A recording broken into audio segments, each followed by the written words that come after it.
Hey everybody, it's Sunday, August 2nd. Sonic Marathon starts now. As voted by our loyal viewers who wouldn't vote for Metal Gear Solid, you bastards. I'm playing Sonic the Hedgehog on Nintendo Switch as part of the Sega Ages collection.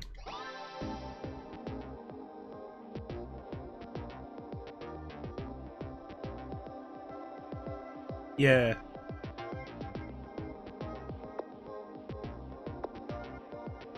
Now let me check what the settings are for this.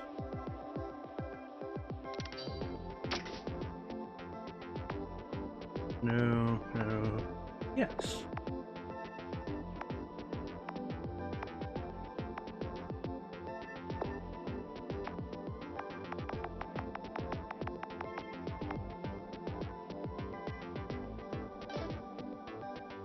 Wait, what other visual options are there? No. Meh.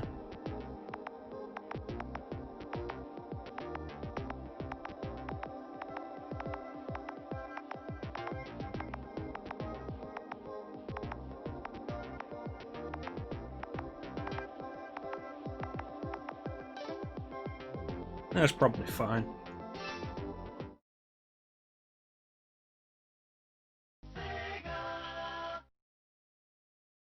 Did you know Sonic was made by Sega?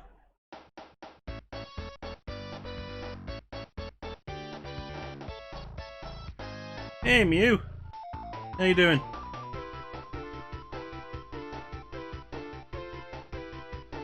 Watch how good I am at Sonic.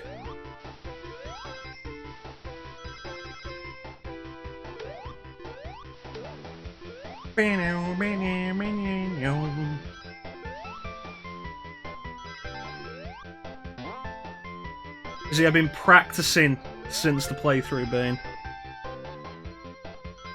Look how good I'm doing. Flawless. I'm lying, I hadn't actually started playing it yet.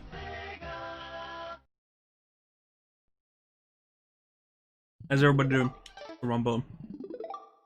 Okay, they put it to X on the Ages collection, didn't they? Not that one. Fuck it, here we go. Okay, jump. Jump. Now I'm actually playing. Yep, Sega. That's the kind of quality gameplay you can expect from me. There will be complaining, Ben. You don't come here not to hear me complain.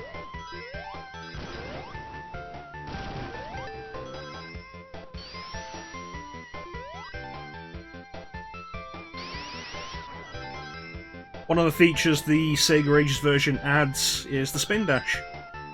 So that's nice. Also the drop dash from Sonic Mania, which is really good. We're going to take a look at one special stage and then never go there again. How you doing, Mew?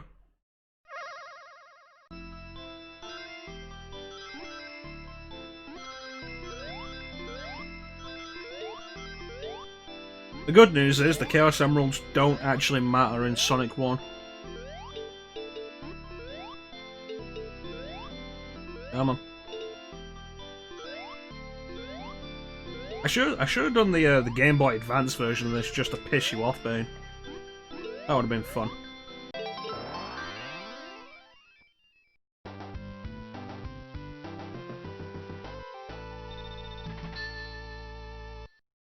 Or emulated the original Mega Drive version from the PAL region. Everybody would love the Green Hill Zone theme running a little slower than it's supposed to.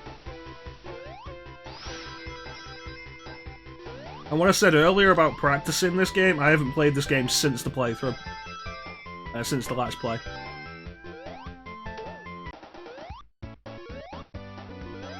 Trying not to fall off and kill myself here.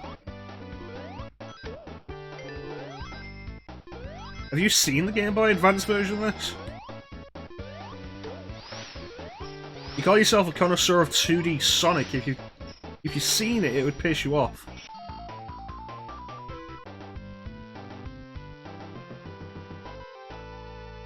Yeah, I'm not gonna do Sonic.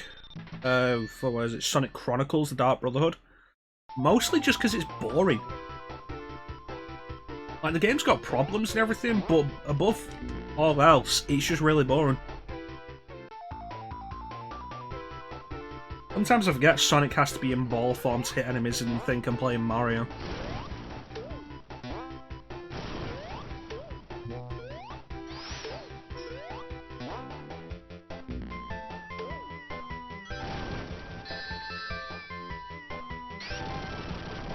I'm gonna have to show you Sonic Genesis at some point, Bane.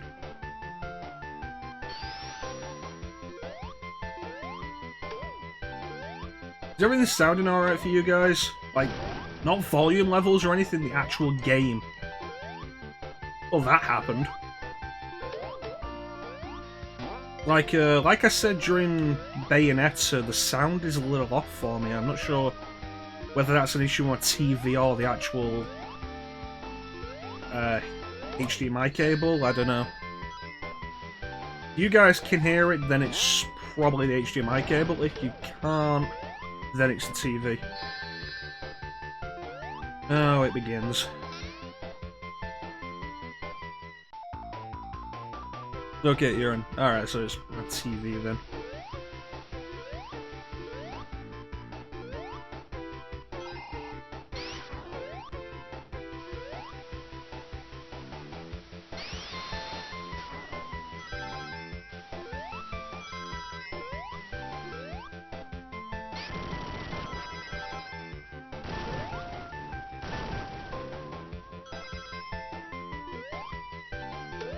The weird idea Sonic 1 had to have 3 zones with the boss at the end of the third.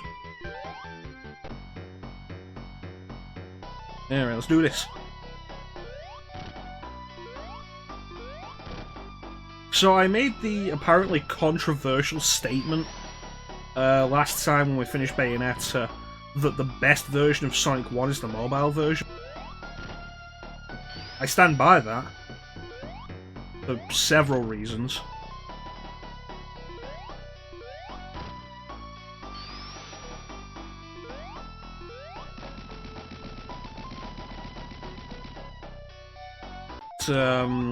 Thinking about it, and what order I would rank the versions of Sonic 1 in, it'd probably be the mobile version, then the Sega Ages version on Switch, and then probably the version on Sonic Jam on Saturn.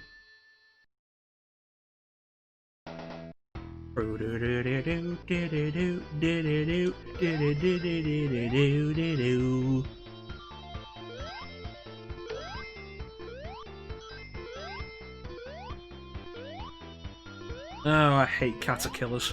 The hitbox on them always feels really finicky.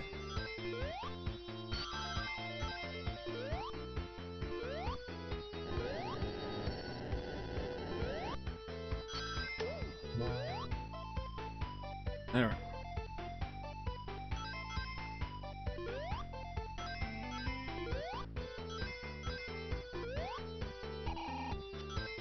I'm telling you, Bane, take a look at the mobile version. The biggest problem with it is that it's exclusive to mobile, but it's a damn good version. Done by the Taxman and Stealth, who did such good work that they would also... I think the first work they did was the HD version of Sonic CD, which began as the mobile version and got ported over to HD consoles. Then they did Sonic 1 and 2, and then they did Sonic Mania, because their work was that good.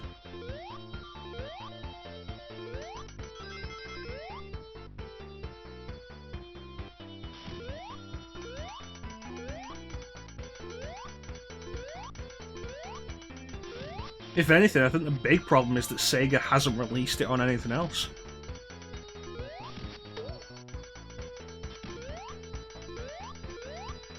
Oh, you even get to play as Tails and Knuckles in it.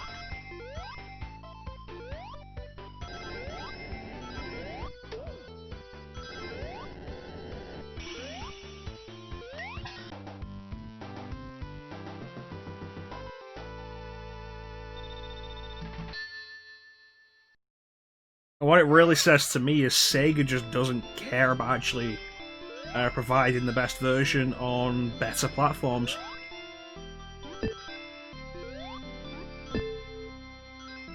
It's just one of those things. Sometimes the mobile version has better work put into it. Like, you could reasonably argue the best version of Final Fantasy Tactics is the mobile version, because it's the PSP version without the slowdown.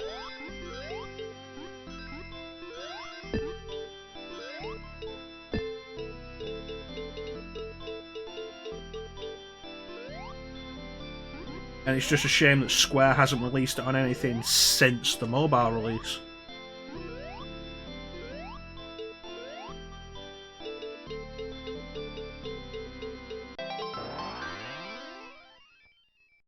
Yes, 2 Chaos Emeralds out of 6. We finish this fast enough, we'll do Sonic 2. And the problem with that is, we're gonna finish this fast. There's no way Sonic 1 takes over like an hour and a half. Hour and a half with being generous.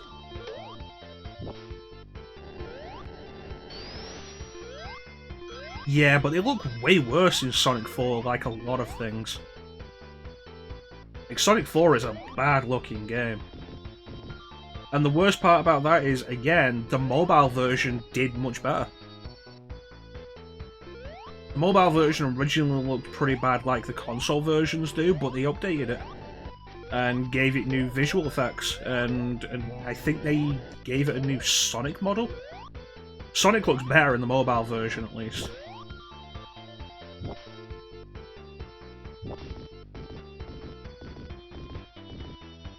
They're not my least favorite. They're not my least favorite special stages, but I'm not overly fond of them.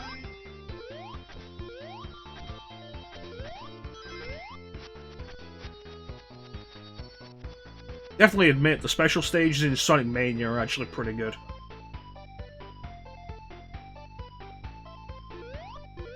Reminiscent of Sonic CD, but not quite as bullshit. I always found the special stages in Sonic CD to be kind of hard to control.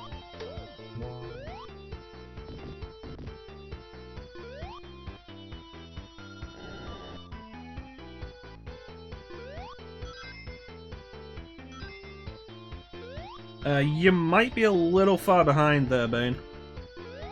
Talk about how many levels per zone there is. That was a while back. Then that's why the chat appears on screen. Sonic 4 has serious control issues, plus underwhelming, pretty weak level design. It's got a bunch of various issues that... It's not the worst Sonic game, but then again, the worst Sonic game is absolute trash. It's not a good game, though. Ah, fuck. That's what I get for looking away from the screen during a platforming section.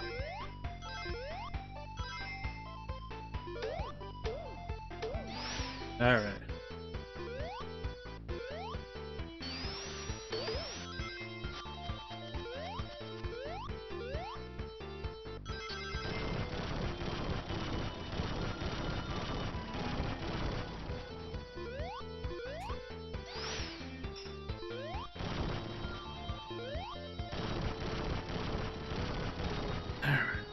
So, if I remember rightly, the problem we had during the Let's Play was entirely Labyrinth Zone.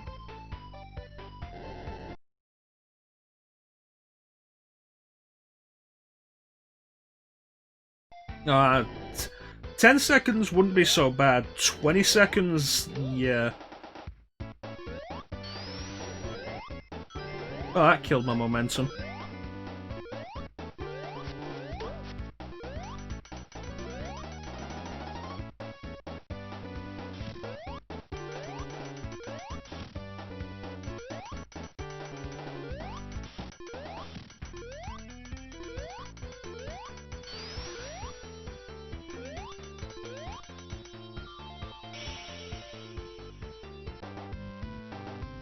Yeah, Sonic 4 has a bunch of issues.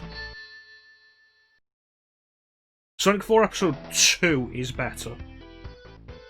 It's not amazing, but it's better. Oh, you're reacting to me in the past.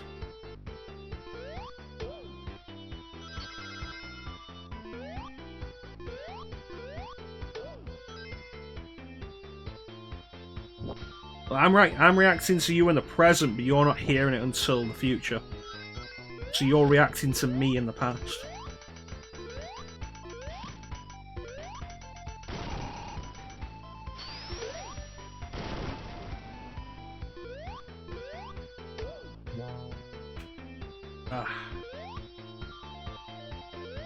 Yeah, if I remember rightly, the problem we had with this during the Let's Play was Labyrinth Zone. And also, I don't like the final boss, and boy was I not happy to find out they brought that back in Sonic Mania. Ugh.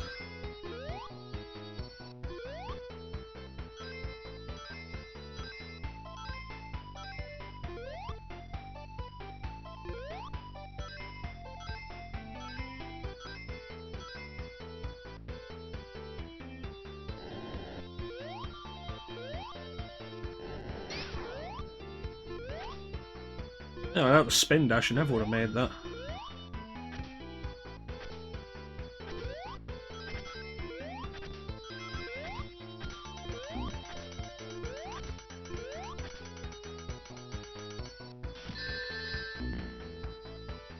There'll never be a... God damn it.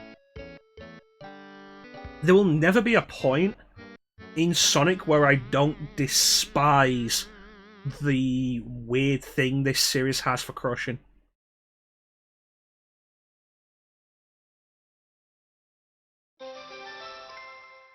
Okay.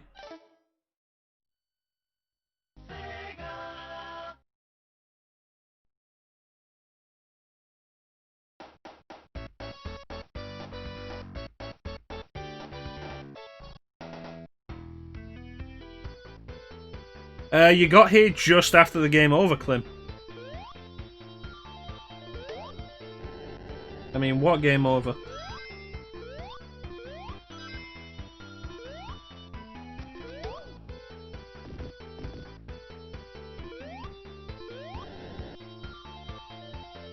Wait a minute, I was on Act 3, wasn't I?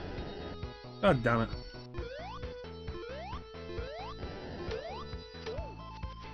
Oh, if I lied about it though, Bane would never let that get away.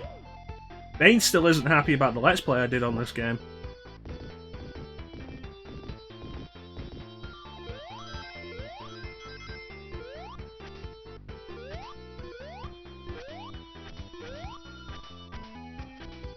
Hey, there we go.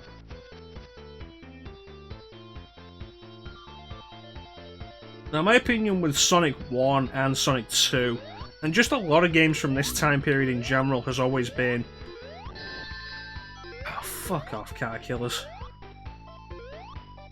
Has always been, this is a game made for a home audience. Why is there no continues? And that's not because I don't like Sonic. I make that complaint about Castlevania Bloodlines, and you guys know how I like my Castlevania. Why are there limited continues in this game made for a home audience? I've bought the game, let me fucking complete it. No other Castlevania game does that.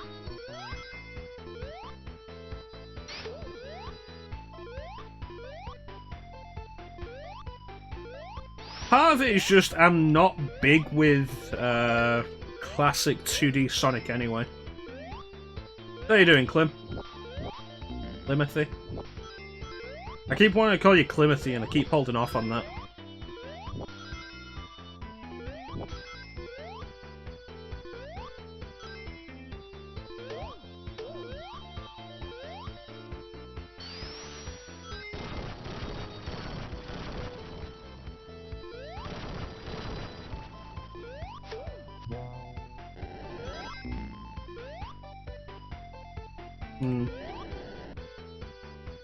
Climothy.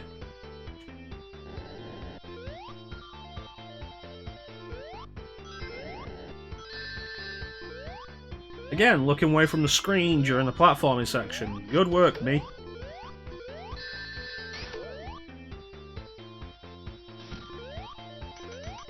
Oh, this is gonna get fun.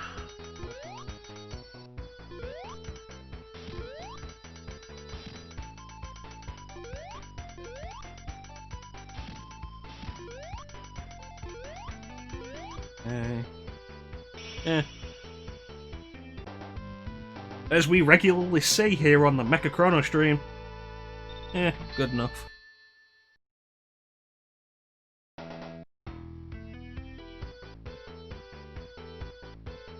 know, I don't moisturize my face that much. Moisturize my hands quite a lot, but that's just mostly through my OCD of washing my hands a lot. And, you know, making the upgrade from regular soap to, like, lotion soap that has, fucking, what's its face? Moisturizers in it was definitely a good move.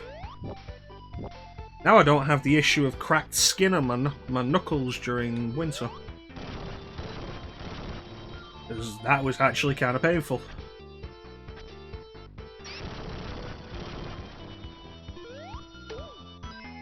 No, that's fair enough.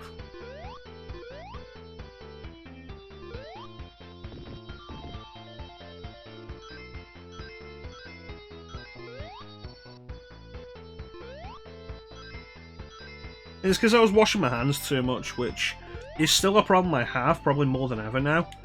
But I don't have the issue of dry skin on my hands during winter now, because I wash it with moisturizing lotion that is also hand soap.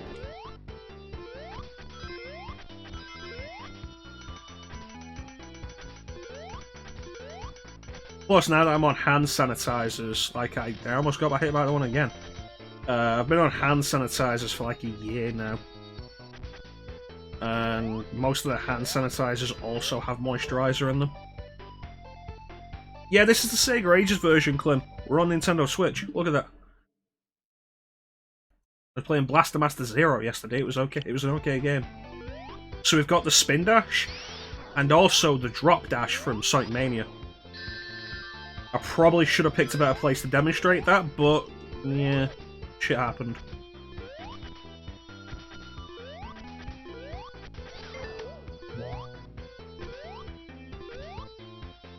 It's great. It makes stuff like not Stardust Speedway, Sonic CD, Starlight Zone, a lot easier.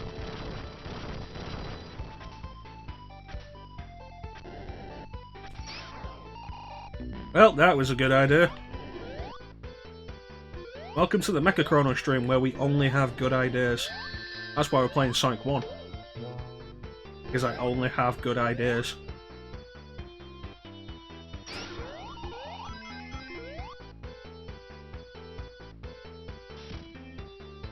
Pretty much, unless you're going for the Chaos Emeralds. And to be fair, if you're playing Sonic 1, why are you going after the Chaos Emeralds?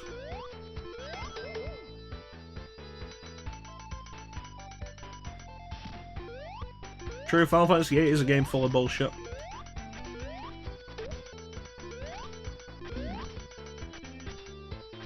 I feel like no matter how bad I do at this, at least I showed off just how good I am on a game I actually like.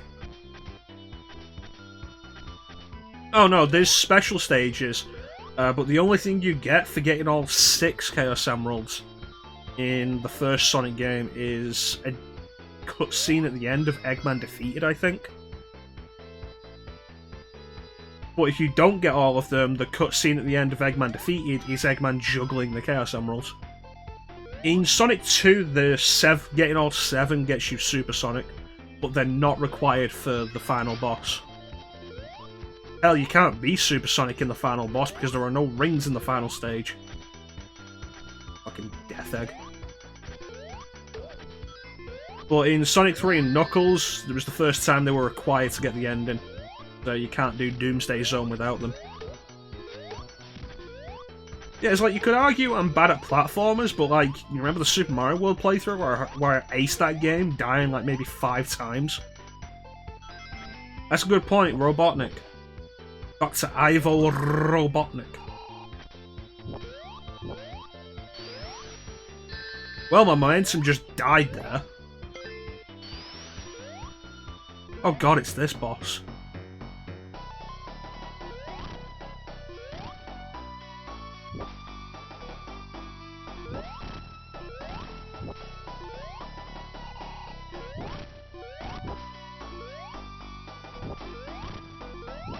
You know, for some reason in my head I got this boss confused with the boss of Oil Ocean Zone in Sonic 2.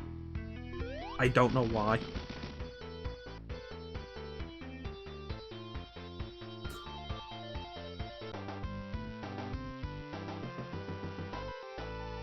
Stooping as usual, eh, Sonic? Bring it hard.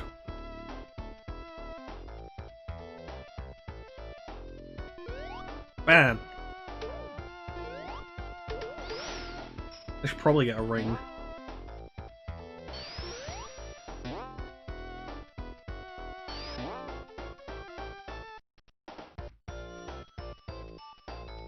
Yeah, I'm just not a Sonic guy.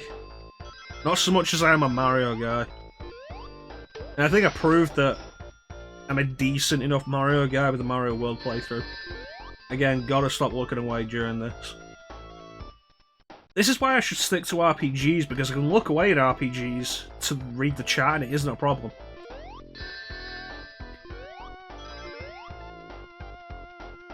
You're not Metal Sonic. God, that was actually a really weird wake-up call when we did Castlevania, Super Castlevania 4.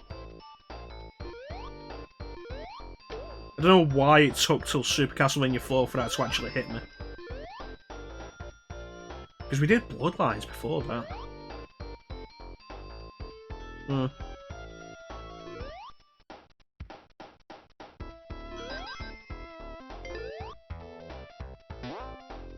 You know, I'd argue on the whole, Sonic 1 has a better soundtrack than Sonic 2. Don't get me wrong, Sonic 2's got some great classics. And by that, I mostly mean Chemical Plant Zone and I guess Oil Ocean Zone.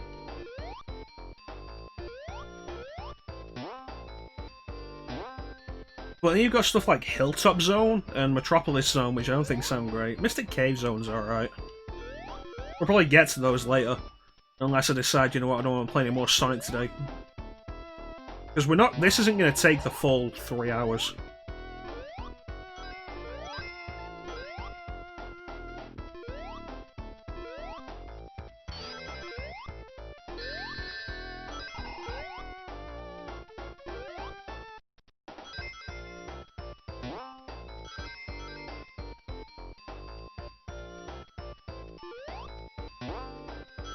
You know, it actually brings up a point.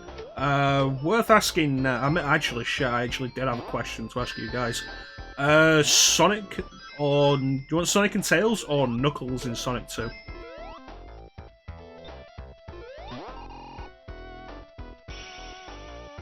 There's also the question of the Sonic CD, the Japanese soundtrack or the US soundtrack.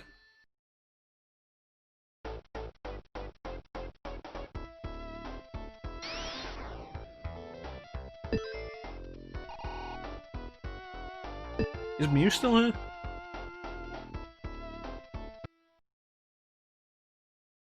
I want to ask her how Vampire went last night.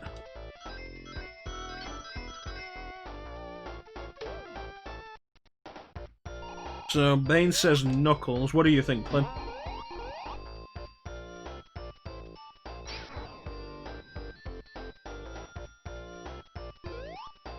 It is a feature I'm really glad they put into the Sega Ages version of Sonic 2, just having the option to play as Knuckles. I'll be honest, it wouldn't have surprised me if Sega had decided to charge that as DLC.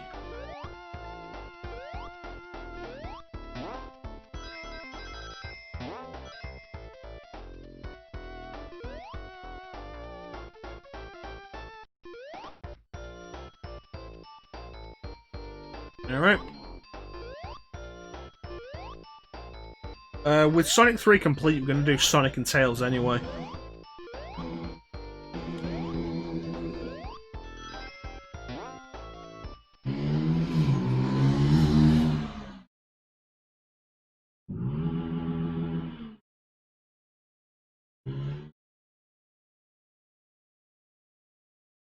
Anyway.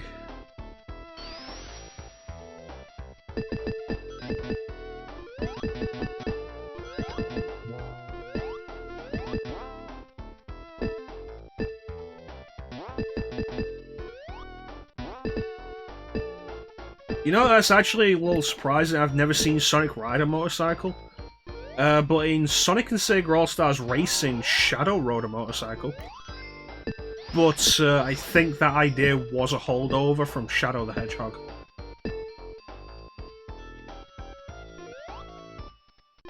Oh no, that's a motorbug, Bane. It's not a motorbike, it's a motorbug.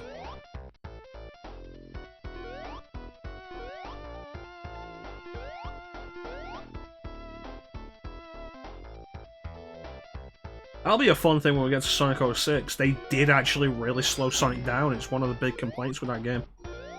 Sonic is weirdly slow in that game. Until they put you in a max speed section, at which point it goes too fast.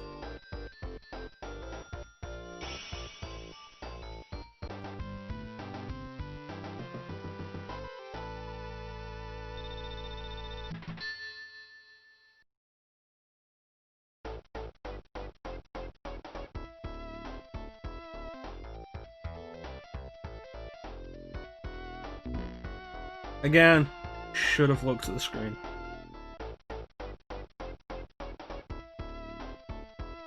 I don't remember the specific slowness in Sonic 4. The main thing I remember is his...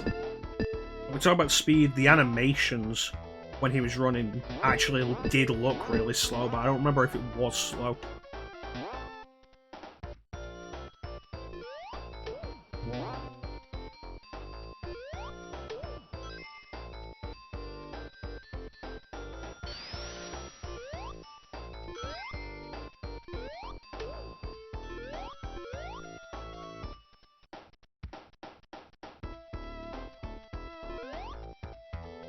I've been thinking about trying to get a new name for the... Ah, shit. Well, that actually worked out. Get a new name for the Discord. If anybody has any suggestions, I'd appreciate them. That was actually a funny moment in Dawn of Sorrow. Why does my new sword not work differently? It's a different sword, it should be different. Oh wait, I didn't equip the new sword.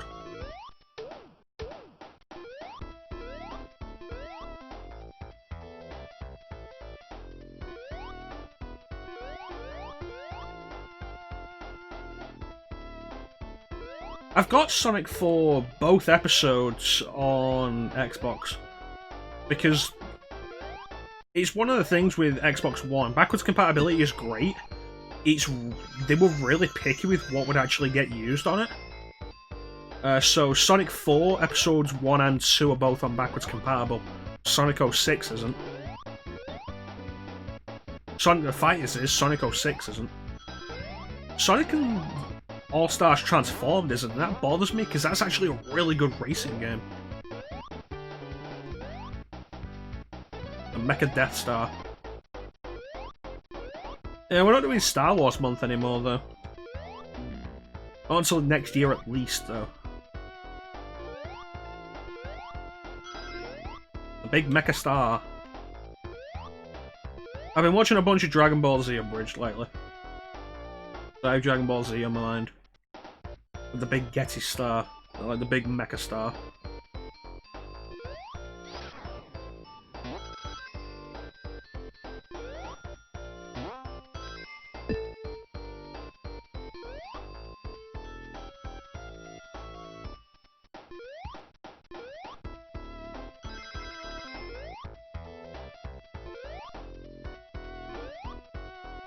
I feel like if we're gonna do that, we should at least do some Dragon Ball games.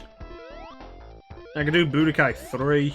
I did debate Budokai Tenkaichi 2 just because it has that really in-depth story mode. Oh, you fucking prick.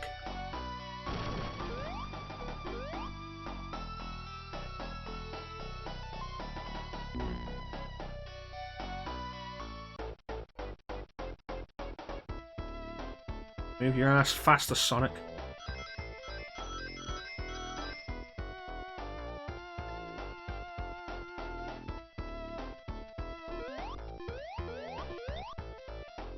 Yeah, speaking of stuff I've been thinking for the channel, I've been thinking about making it focused almost entirely on RPGs going forward. Because let's be fair, it's been proven pretty apparently in more recent stuff. You do gotta go fast. Why it's a problem that Sonic starts so slowly. Like, thank God for the spin dash. It's become pretty apparent in more recent playthroughs that I'm really not good at games that require me to demonstrate speed and dexterity. But if I can sit there for 20 minutes and think of a solution, I might be able to come up with something.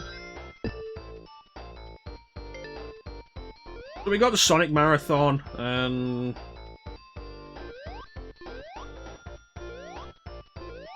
we're doing Digital Devil Saga 2 in September.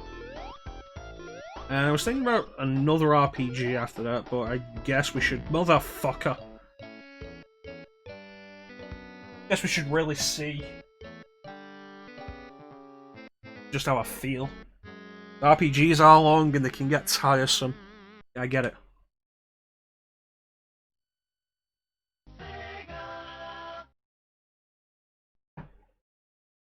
This is why I shouldn't let you people vote.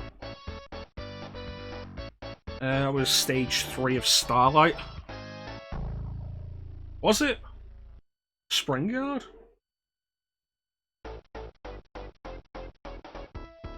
Yeah, it was Springyard.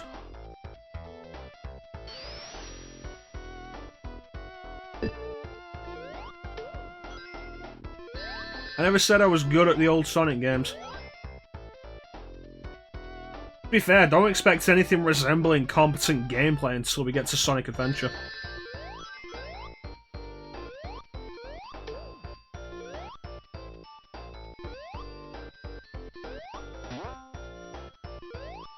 Oh no, like I say, like the main thing we've really been demonstrating in like the last month or so is that if it isn't an RPG, I'm probably terrible at it.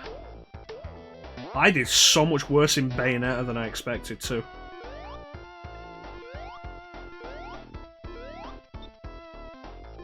Plus, there was that abortion of a playthrough of RE3 Remake that we tried, and I just really lost interest in.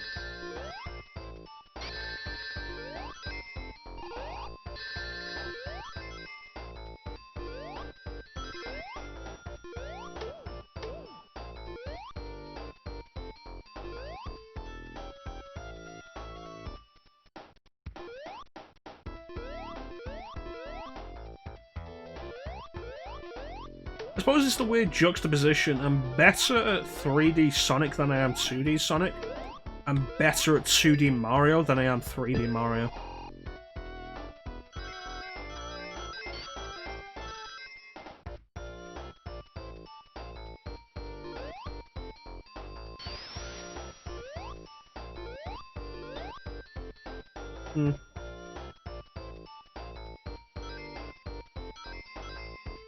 You guys could have voted for Metal Gear Solid, you guys could have voted for Broken Sword.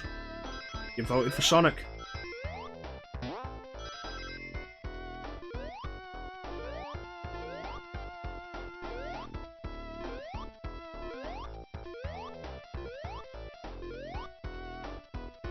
Yeah, wait, no. Oh.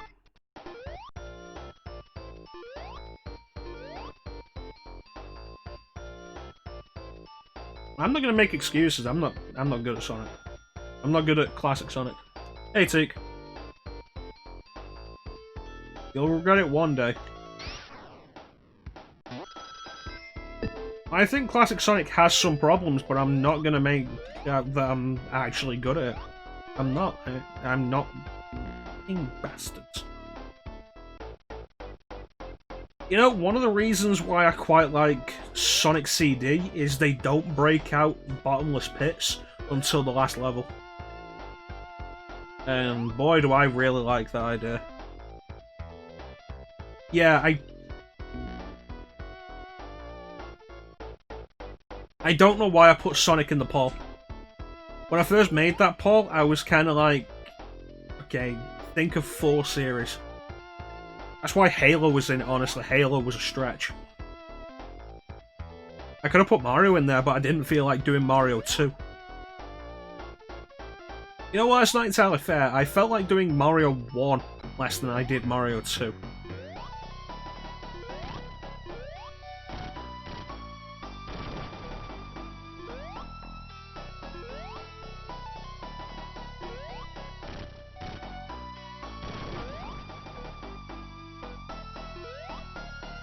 Of course, Lost Levels is just a no.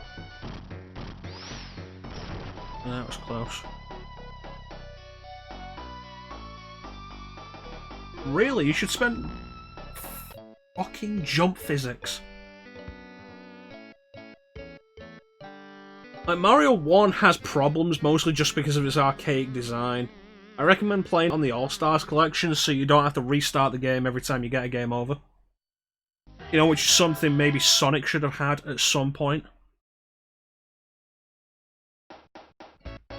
I think I hit him 6 times, so yeah, probably would have been Teak. We still got Sonic 2 to go yet. Oh, that's gonna get sweary.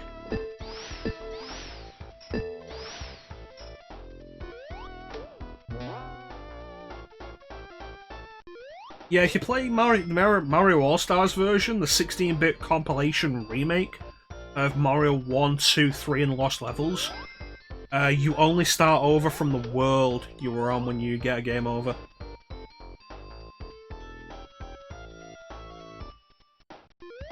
But Mario 3 is pretty solid. Mario 2 is decent, different from usual Mario, and you have to be in the mood for it. But the All-Stars collection is what I grew up with. I never had an NES. And it really bothers me that Nintendo will not re-release the All-Stars collection. It's like, yeah, no, here are the NES games. I don't want the NES games. I want the compilation.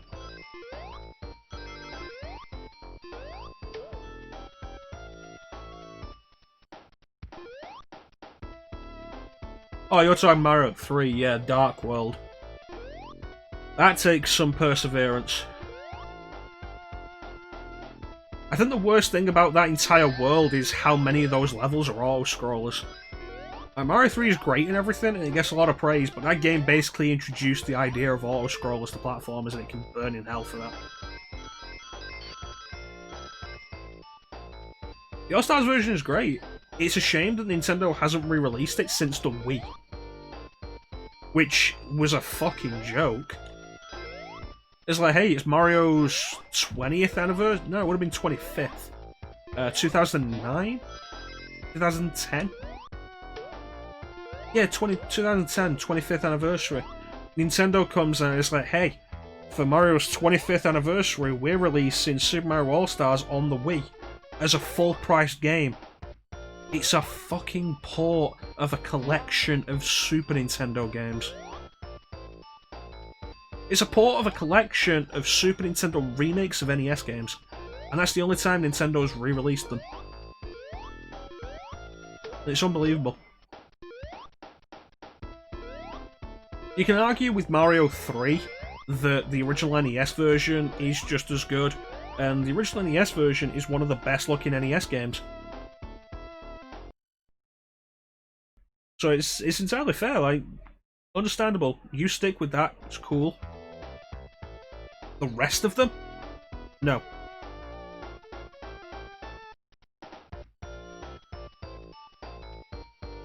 Like, Nintendo is a great company and they have great ideas, and when they're making games, they're fantastic. When they're doing anything else, Nintendo is a completely shit company.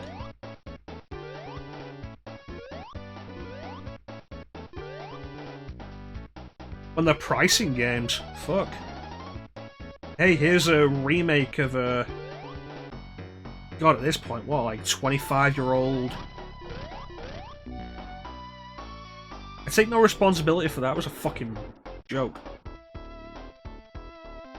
Like Link's Awakening on Switch, yeah, hey, you know, here's a remake of a Game Boy game with nothing new really added.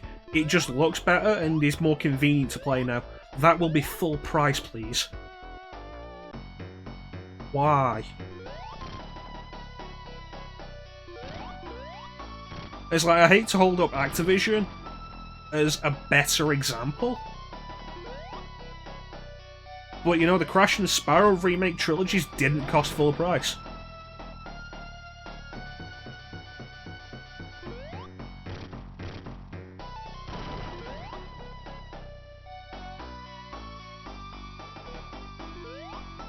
No, that's a bad idea.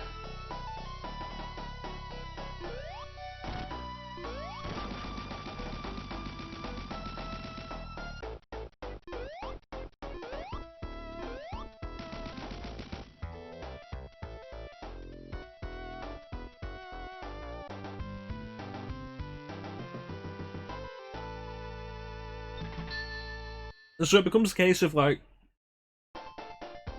we talk about value for money. And here's Nintendo with a graphical overhaul of a Game Boy game. Cool, I'm sure there was a lot of work that went into that. And it's a cool thing. Why is it full price when, oh, here's a full graphical overhaul of 3 PS1 games that are put together and cost less than this Game Boy game?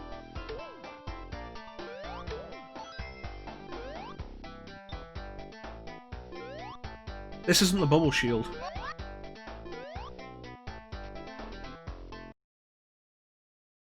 No, I'll definitely agree with that, Teak. Yeah, I see what it is, Clem. It's not displaying at 60 FPS for you. Because the water surface flickers.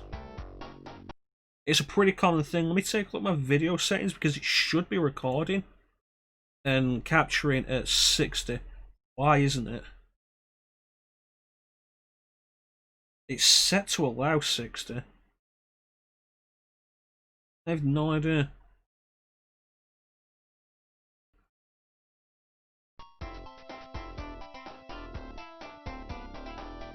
Oh, you guys haven't been seeing Robotnik flashing.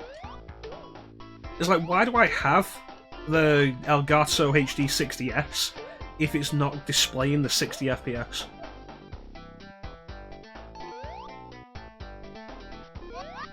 Yeah, the shields will probably get worse in Sonic 2.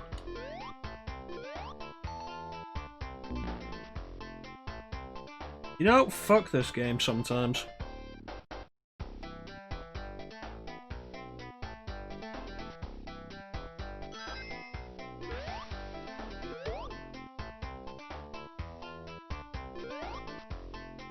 Yeah, that's a fairly common thing to happen with emulators, and recording in particular.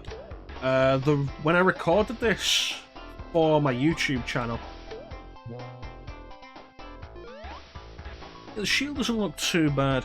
When I recorded this for the YouTube channel, it was before I had my HD 60, so I was recording this at 1080p with the Elgato Game Capture HD, which could only record at 1080p at 30 FPS. It was one of the main reasons why I upgraded to the HD 60. Because I wanted the proper video for it.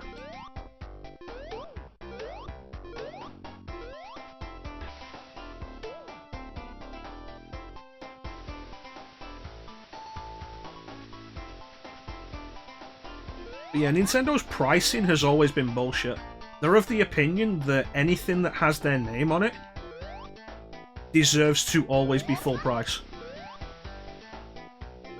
And it's such an anti-consumer ideology. Like, don't get me wrong, why couldn't I move forward there?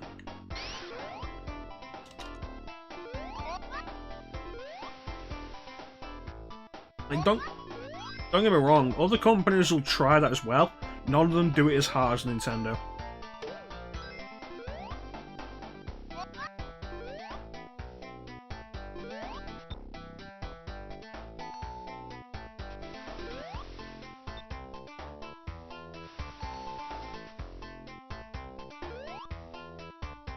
Alright.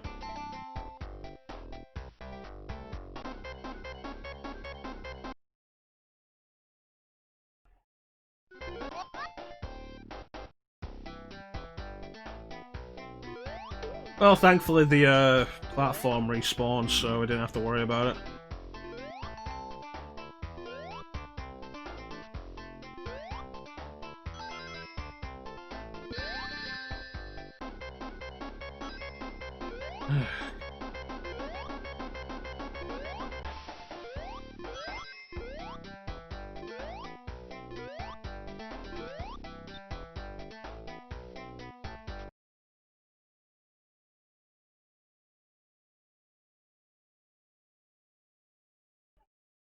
Alright.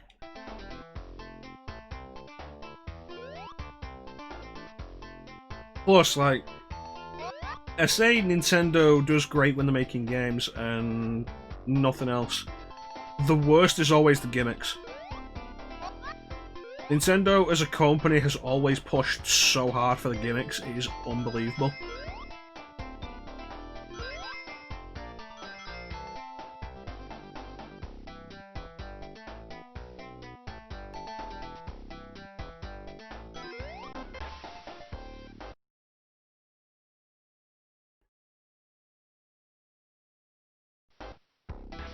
Okay.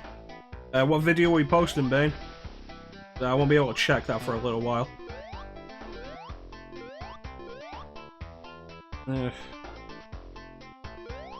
It's like you go back to the NES, and even in the NES days, they were pushing gimmicks.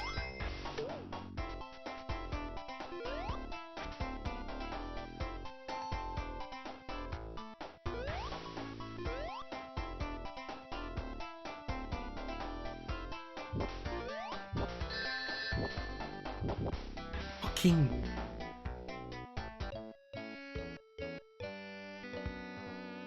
Sonic name. Alright.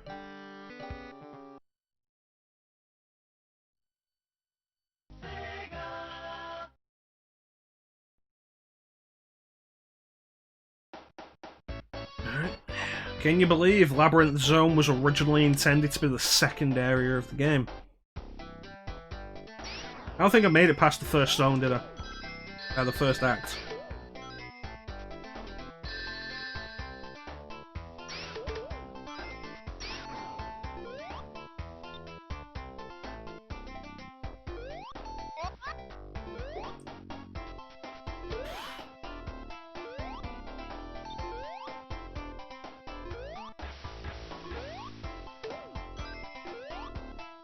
I should have said, yeah, no, we'll do a Spyro marathon instead. At least then I won't have to worry about the immediate trash. Spyro's not trash until the fourth game.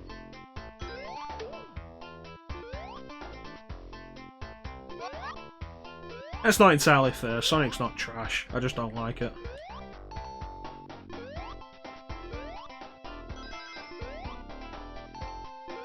This zone is trash. Yeah, Labyrinth Zone Act 4. Everybody's favourite.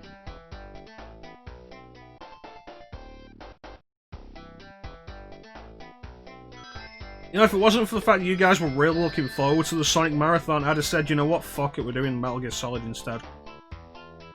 This is why I should never let you vote on anything again. You've lost your voting privileges.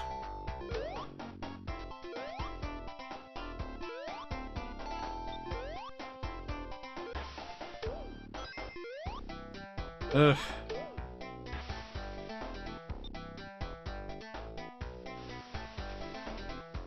The stupid thing is I'm more willing to do Sonic 06 than this game. Why is that?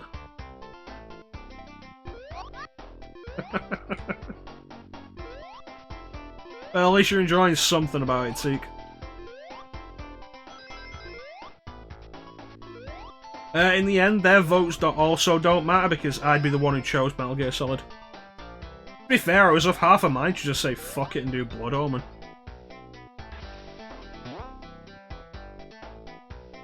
Like, God, that would have been in August to remember. But hey, you know, what we do in this August, all of Legacy of Kain. It starts so good and then goes so wrong. I like Legacy of Kain. And Blood Omen's a solid game, though it has aged.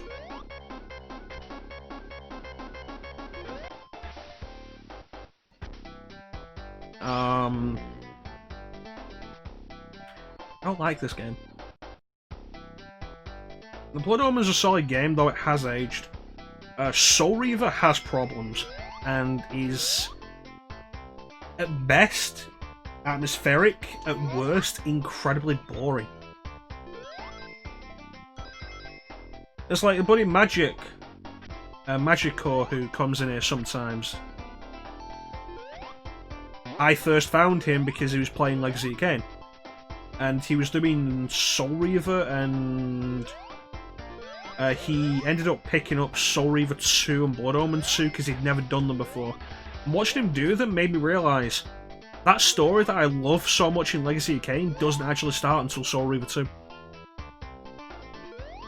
The whole thing I'll like praise the series for doesn't start until the 3rd game.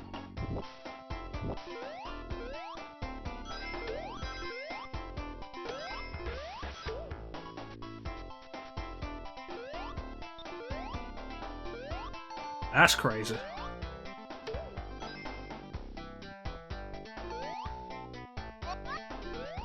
But then again, Soul Reaver 2 has some serious gameplay issues. At no point did the oh, what are they called in Soul Reaver 2? The Forges are in Defiance.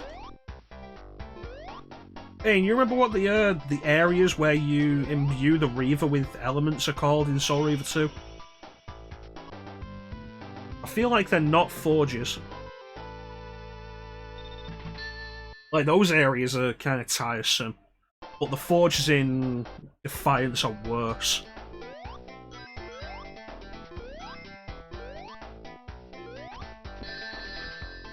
Oh, what a summer to remember.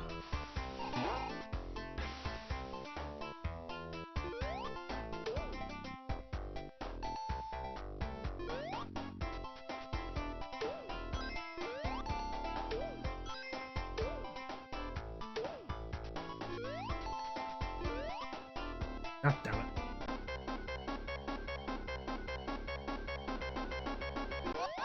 Alright, let's go.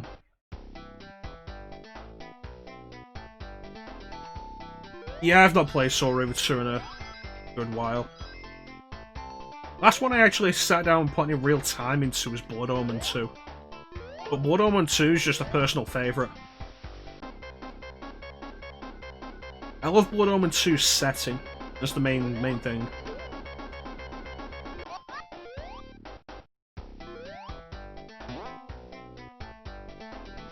Alright, how long can we stay out of the water?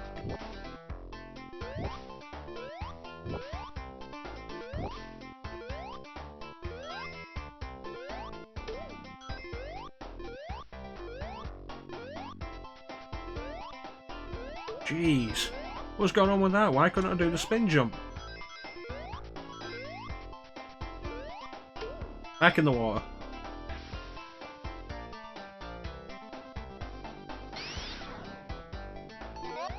Oh, nothing actually down here then.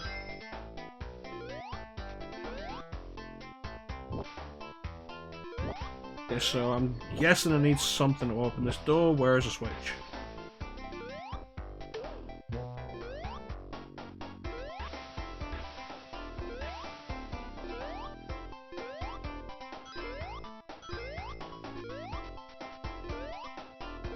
Legacy of Kain was a great series and deserves to be remembered. The switch was hidden, because honestly, fuck Sonic Team. It deserves to be remembered, but Legacy of Kain is also a very flawed series. The story is great and grand, but that series has problems. Don't let nostalgia blind you to anything. You can still drown in Sonic 1 while you're invincible, can't you? Yep.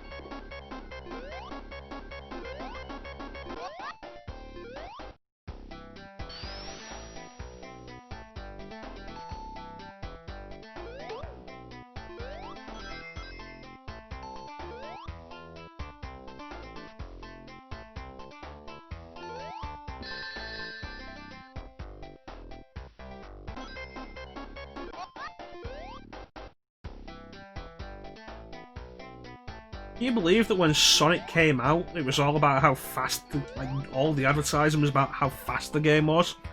And, like, a good 70% of the game is just this.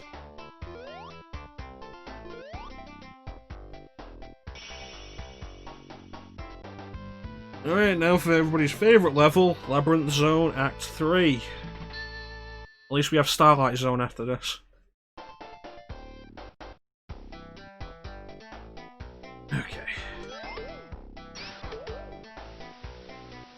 This is the one that loops, isn't it? Yep. This is a good sound for a drink.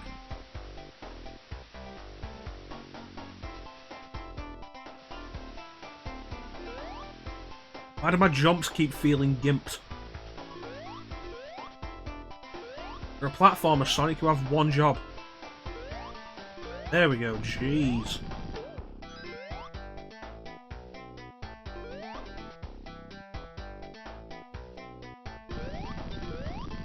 Yeah, I would have been really surprised if Halo had won, though. Like, doing Halo pretty much entirely depends on, hey, Clem, you want to play Halo with me? And if Clem says no, then it's like, shit, I have to play Halo on my own.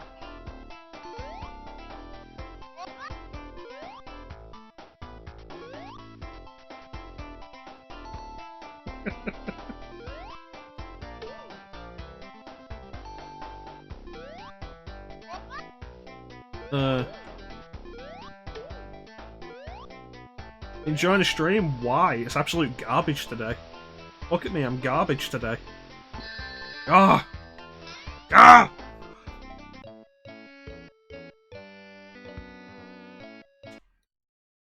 Maybe we should have had a death counter.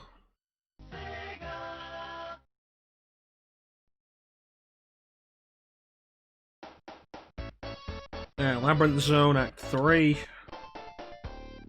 If it wasn't for the stage select, we wouldn't be doing this game.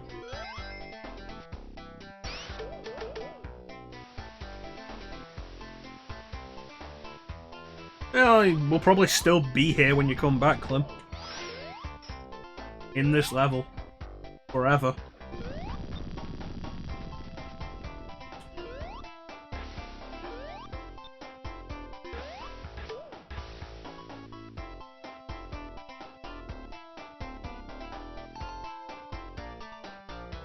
I need to change that. It was the line was platformer. Otherwise, it's a good quote.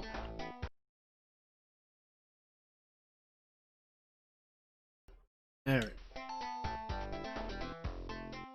No, seriously, if Sonic 1 didn't have a level select, I would not be doing this.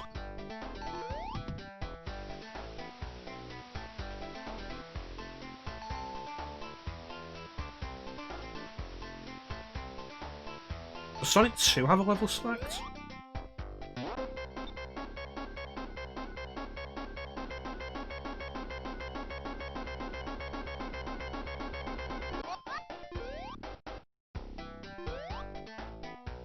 Yeah, I need to remember to go through the quotes after every stream to edit them up.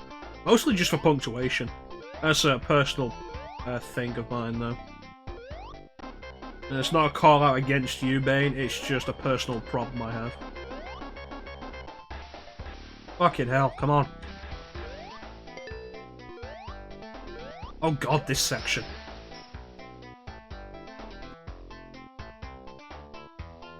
Oh.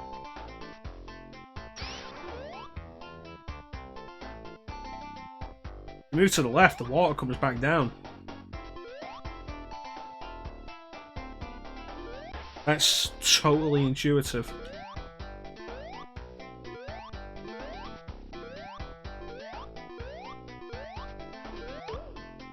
On.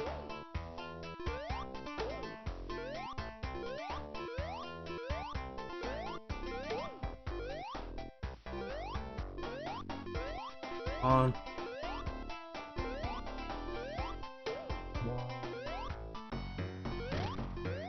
Oh god. I remember this. I remember how this went in the Let's Play. I got a game over here and just skipped to the next level. Because I was not interested in doing this again. To be fair, this section's bullshit. Well, also, I didn't realise I was playing a bullet hell all of a sudden.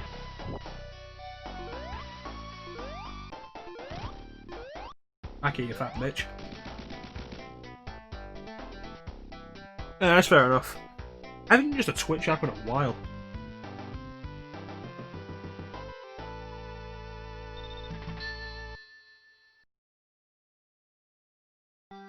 To my credit, though, I think we died once in that level and then got through all of it without dying again.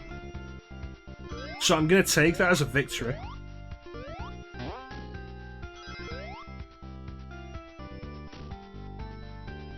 Ally Zone has a pretty good theme.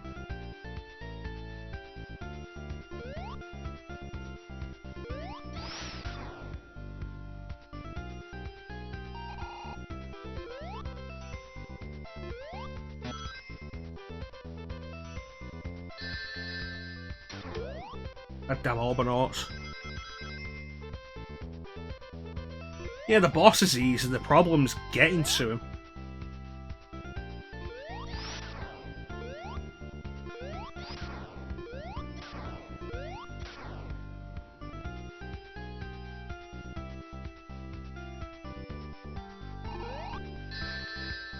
It's really two things. It's the fact that you're on a time limit because of the water, and also everything that's being shot at you. That's the real problem. The spears and the fireballs, dodging that while trying to maintain your rings and do it fast so you don't drown. That's the problem. And I don't think Sonic 1 is a game that has enough control. I don't think the control is good enough for that kind of thing.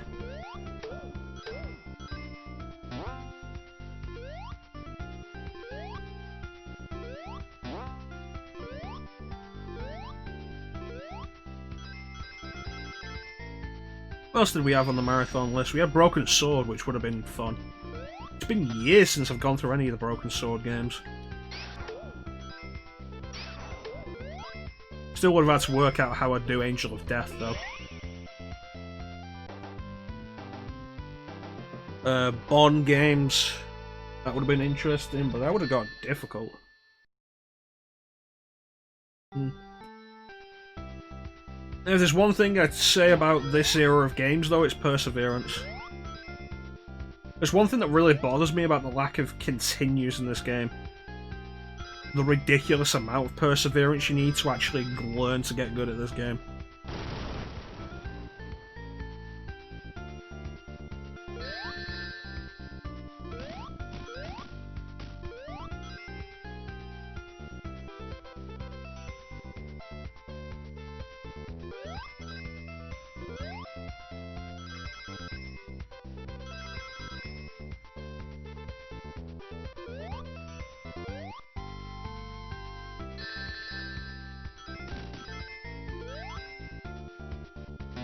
Well, I'm glad that wasn't a bottomless pit.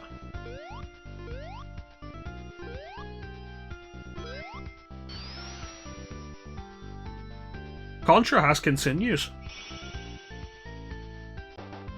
That's the main thing. How long has it been since I played Contra? I think it's Contra 3. Contra 3 was around the period where Konami started implementing limited continues. Well, it's one of those things, like, I'll use Castlevania as one of the best examples. Castlevania is hard. It is a damn hard series.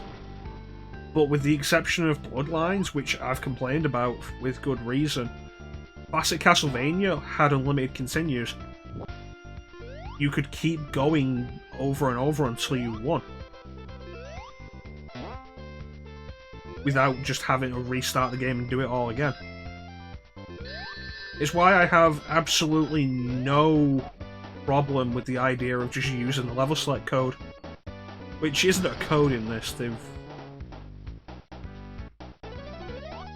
Why am I going the wrong way with that? Like, level select is a code in the original, but in this they just give you the option of using it.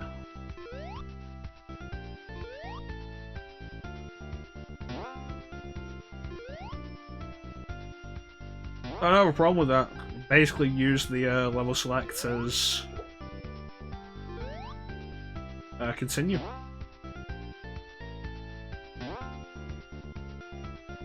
But back in the day, what if you didn't know about the level select code? Welcome back, Bane.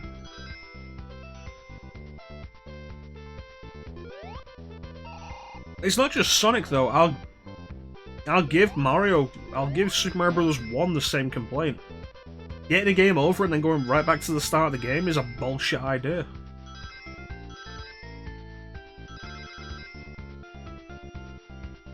Especially given how hard it is to actually get extra lives in the first Mario.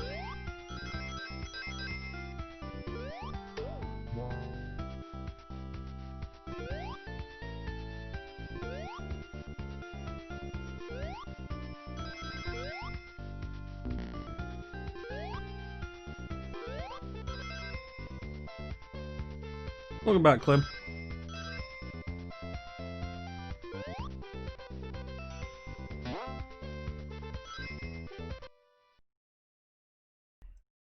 It's all about our perseverance.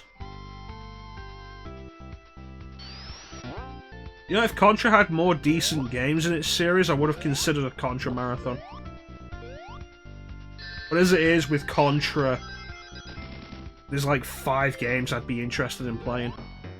There's Contra, Super C, Contra 3, The Alien Wars,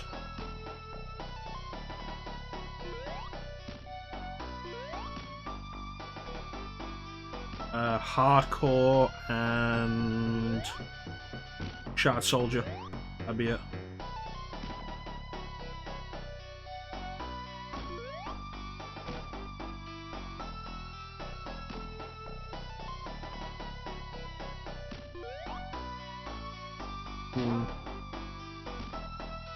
Yeah, it's actually probably a better idea than what I was doing.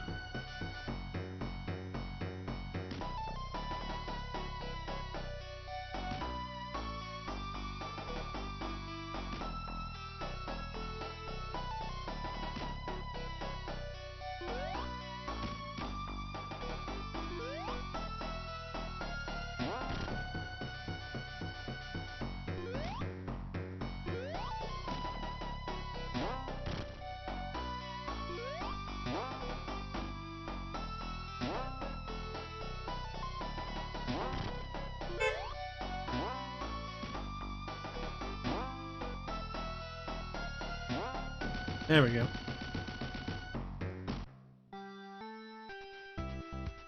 Yeah, Hardcore. Hardcore definitely would have been among the 5. Contra, Super C, Alien Wars, Hardcore, Shattered Soldier. Maybe a look at Contra 4 if I can get it running. No.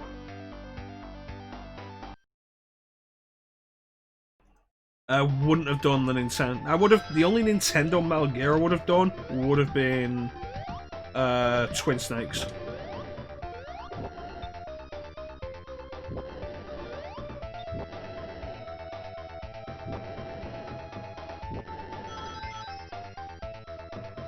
Oh boy, I just walked into a crusher.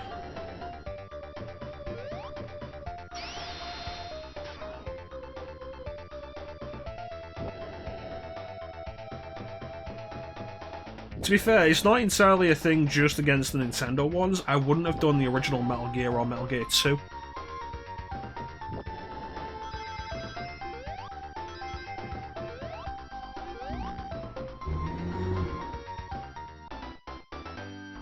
Did we get through Starlight Zone without dying? I just noticed we were on 3 lives. Did we do that entire zone without dying?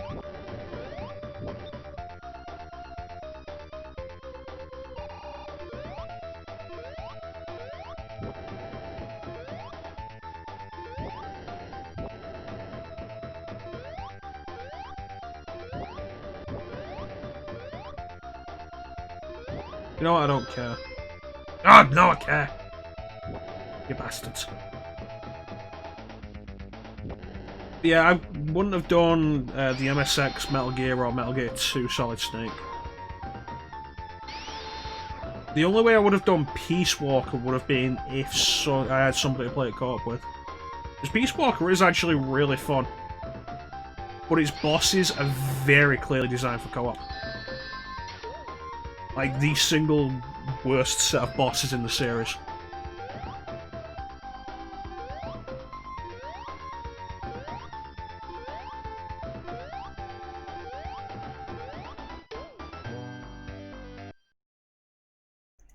Kaiser Arcadia was so good. Like, seriously, if you get the Metal Gear Solid HD collection, get somebody to play Peace Walker with you, it's a lot of fun. Like, looking at Peace Walker and how fun it was in co-op makes me think, like, what a missed opportunity it was to not have Metal Gear Solid 5 be co-op.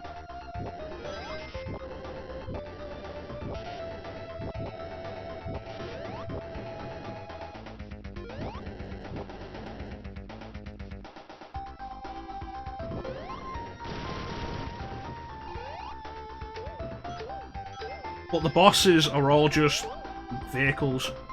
I think the first one's a helicopter, then you might fight a tank. You fight the Peace Walker at one point, which is basically just four-legged Metal Gear.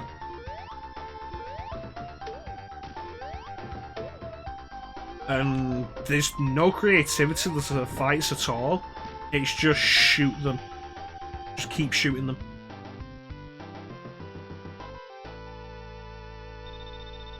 And they take so much ammo. Plus, the story is absolutely pointless to the series.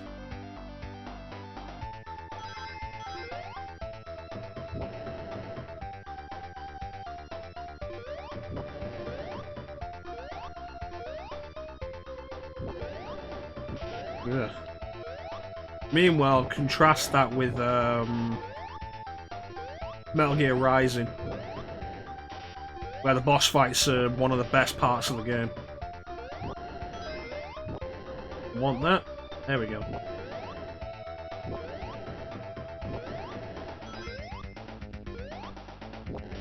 You know, I should play Metal Gear Rising just for myself.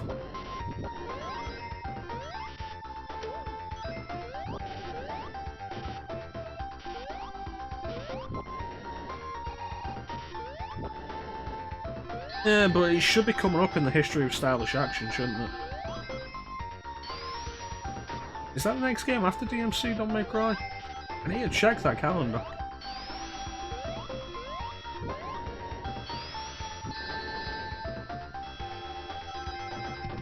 Isn't Scrap Brain Zone the last zone?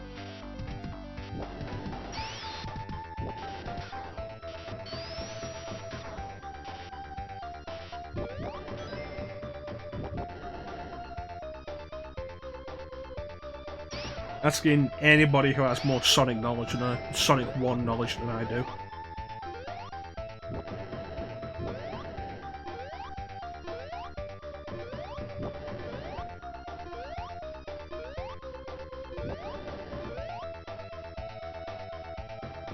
I don't like this game. Pretty sure it is, yeah. After, of course, we get through... What is it? Act 3 is Labyrinth Zone Act 4.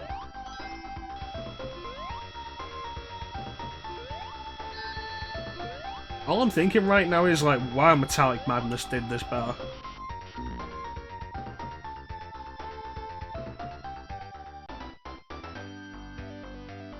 Sonic CDs are good. I like Sonic CD. I really didn't hit a checkpoint in all that time.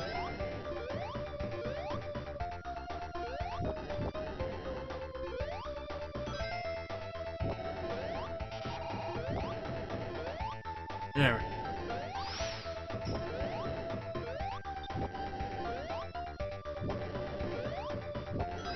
Jump Caterpillars.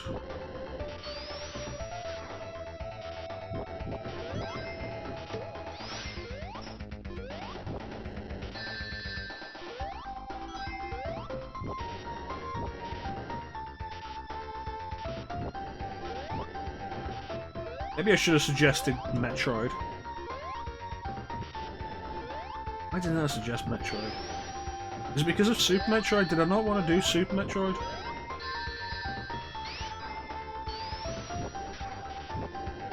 I'm getting lost in Meridia.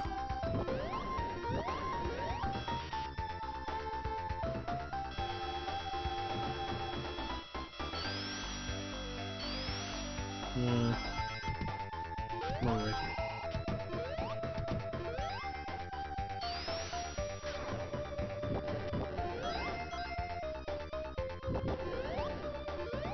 I feel like Super Metroid's pace just completely dies there. It's a great game, and then you get to Meridia, and...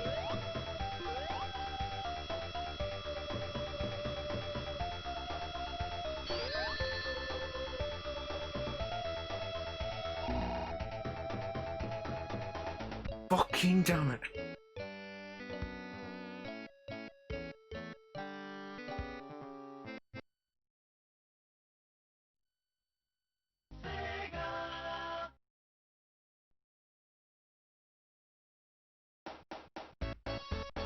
Alright, that was Scrap Brain Zone 1, I think.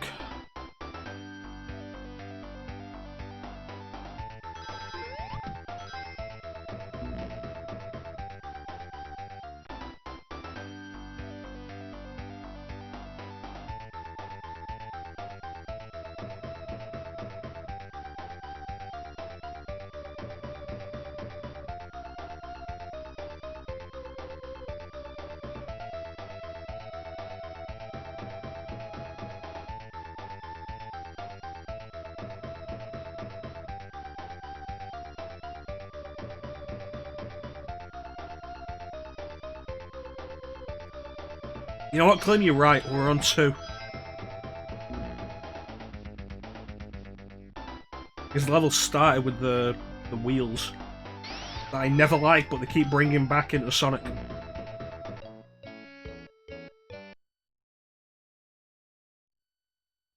I need to spend more time with Super Metroid. Actually work out a good path through Meridia. Anyway, thank you, Clem, for saving us from doing an unnecessary level. Ah! Fucking damn it.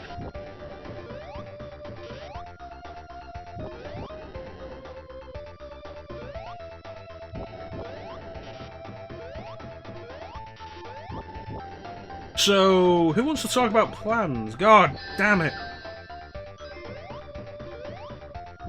Who wants to talk about plans?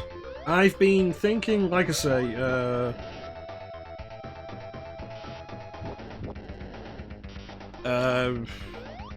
RPGs. I'm making the channel almost entirely about RPGs, which I think would be fun. That's fine. So I'm thinking about Paper Mario. Like, we got Digital Devil Saga coming up in September. I want to get that done. I want that to be like one of the first ones we do. I want that to be the first one we do in September. But after that, it's like, yeah, we're gonna do the 2 Devil Summoner games on PS2 at some point. I want to get them done before Nocturne Remaster comes out. But so far, the release date they've put out for that is spring. So we got... I hate this area. So we've got until spring to do those, like, after Digital Devil Saga, after Digital Devil Saga 2, might do Paper Mario. Well, in fact, I've not done Paper Mario before. I've seen it done, I've not done it myself. And then we can finally do the 1000-Year Door after that. AKA the best Mario game ever.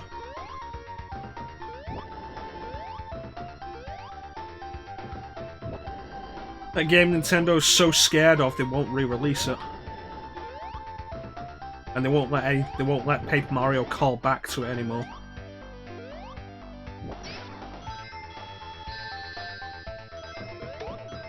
I feel sorry for the people who have to actually make Paper Mario. Paper Mario Thousand Year Door.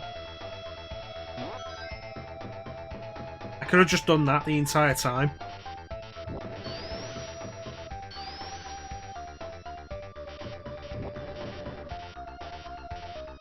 Yeah, I had a similar issue with Super Mario RPG Teak. I got the Super Nintendo Mini and finally started Super Mario RPG in earnest. And got fairly close to the end. I was in Bowser's Castle, like right near the end.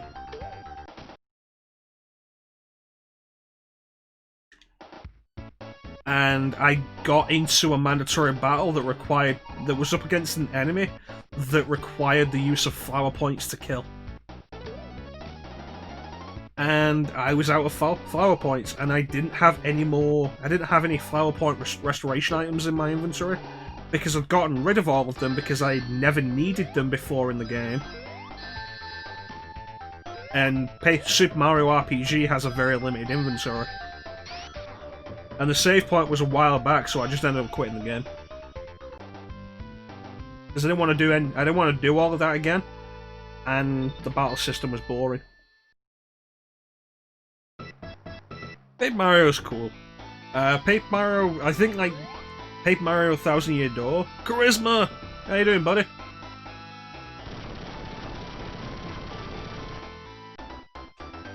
Thousand Year Door, I think, lives entirely on the strength of its writing. Which is fantastic.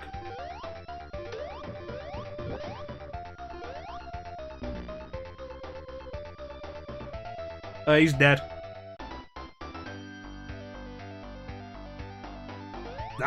That's your problem with Paper Mario, Clint? Like, yeah, I feel really sorry for the writers of Paper Mario, who have to try and establish very distinctive personalities between identical Toads because they're not allowed to make unique models anymore.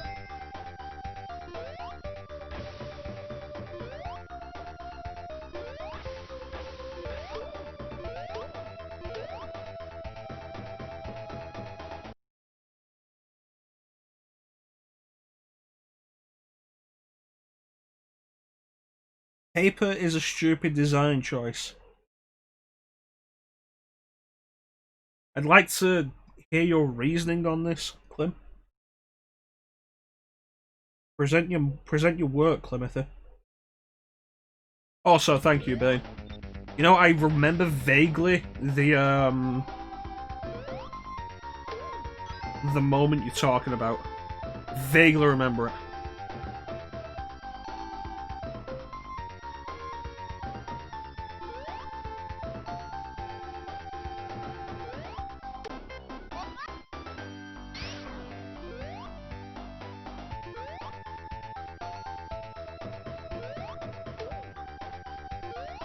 Kirby's Epic Yarn is pretty fun.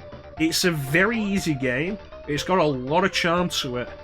And if you play it co-op, you can have a lot of fun with it. That's a weird thing, Clem.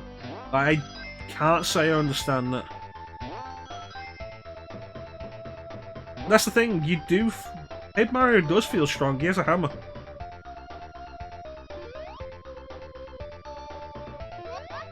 I'll be honest, I can't see where you're coming from with this.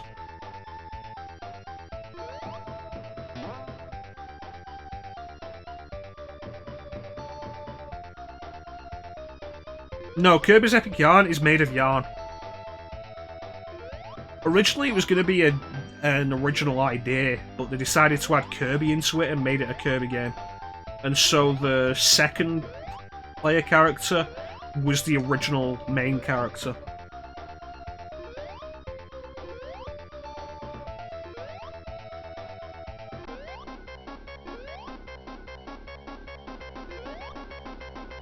This is gonna go badly, isn't it?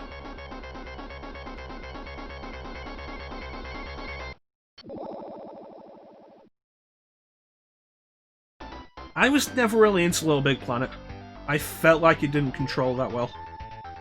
You know what? I'm just gonna die.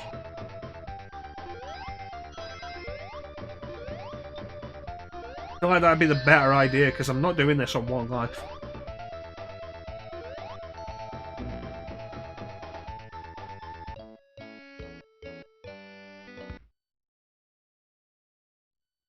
Yeah. If it was a strict 2D platformer, it probably would have been better.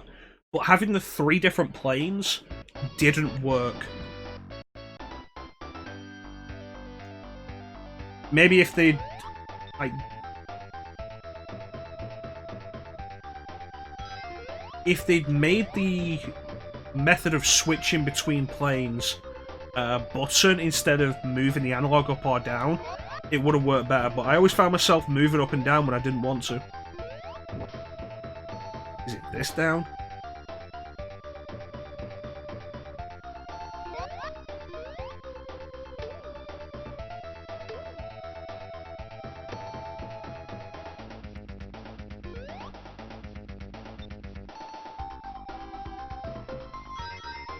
I can't believe they didn't fix that in 5 Little Big Planet games.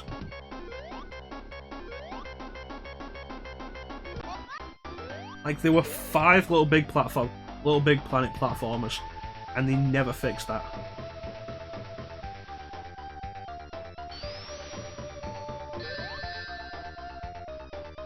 Well, at least they didn't get crushed somehow.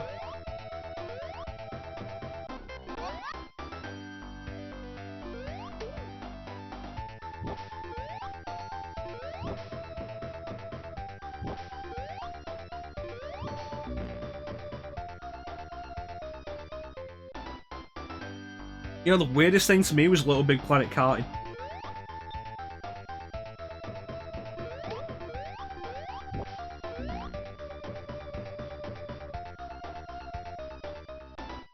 God damn it. Hey, James Sender. Welcome to the stream, buddy. You're catching us as we're playing the worst level of this game that I'm not very good at.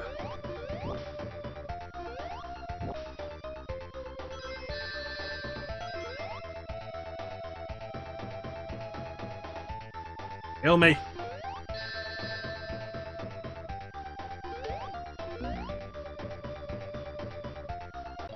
Just start this again.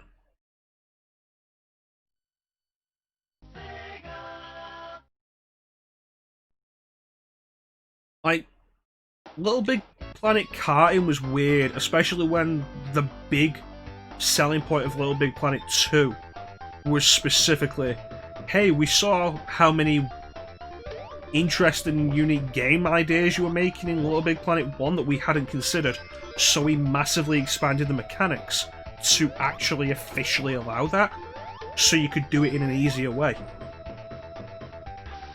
Which included racing games. A lot of people are making racing games, and then they turn around and are like, yeah, no, here's our racing game.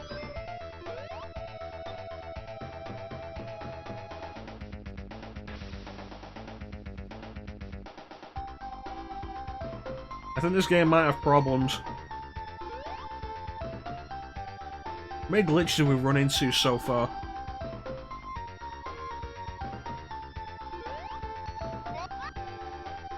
Oh, I never played karting. Largely because I didn't enjoy it, but I'm aware of karting, and like the main thing I'm really thinking about is like, why? There we go, there's a checkpoint. There's the checkpoint Bane was talking about. Those Ghost of Tsushima going for you, Charisma. Yeah, it is very forced. The narrator being voiced by Stephen Fry over here was also not helpful. I think that was around the point I was kind of tired of Stephen Fry.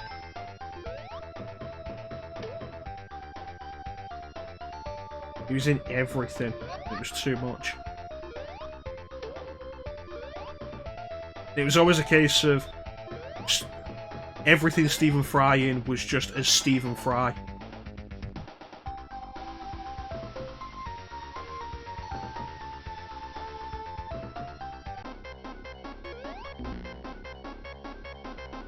That time it crushes me.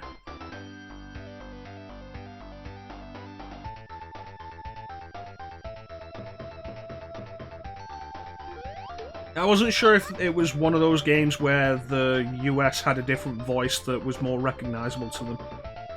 It's like how in Gex 3D, the UK had a different voice for Gex. Which I think was probably a better voice, actually. Was it?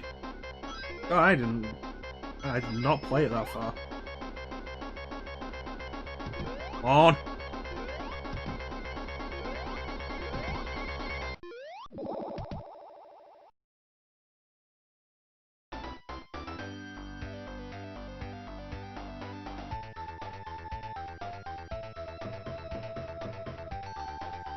Yeah, Bit of Fry and Laurie was a great series.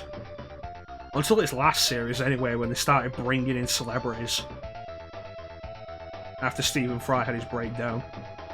It was like, I get what you're trying to do, BBC. You're trying to give him work so he doesn't try and kill himself again. But,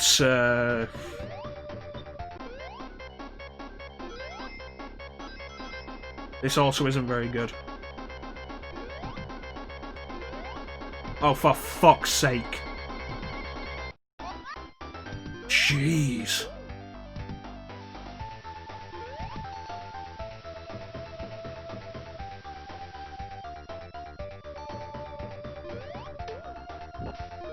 Ah. Ugh.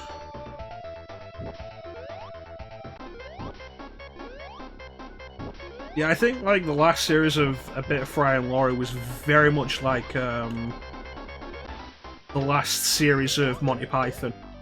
After John Cleese left, it's like he's still trying to retain the spirit, but it's very clear things have changed here, and it's not the same.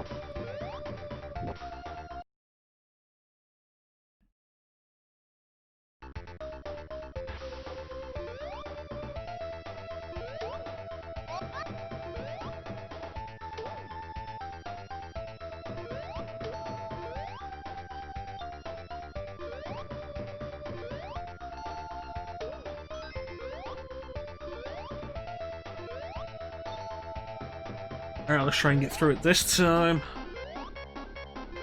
Swear to God, if I die again.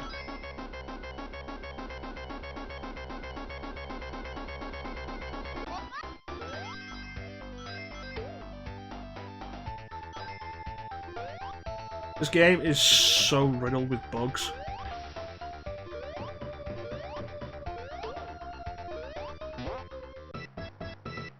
There we go. I have no idea, actually. And now, an awful final boss. I honestly hate this final boss, it's terrible. It's like, okay, Sonic 2 has the problem of no rings. Let's take a look then. Like, Sonic 2 has the problem of no rings in its final boss. This doesn't matter because it's a crush. Nope.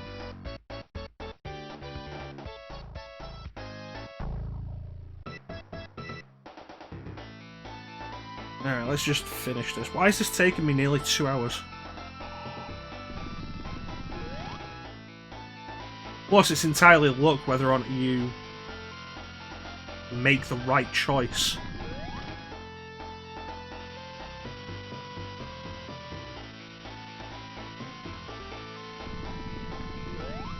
Oh, made the wrong choice. This is going on for a little bit longer now.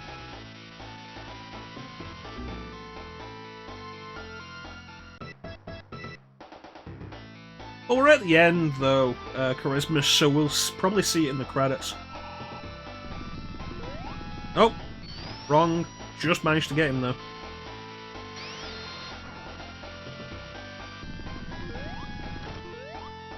It's like, I was so unhappy that they brought this boss back in Sonic Mania.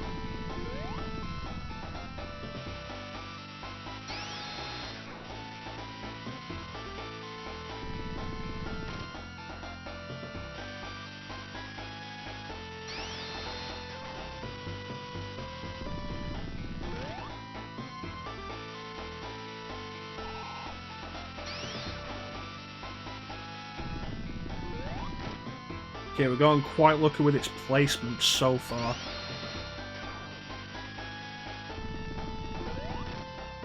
I despise the idea of actually being able to pull off the final boss fight being luck, though.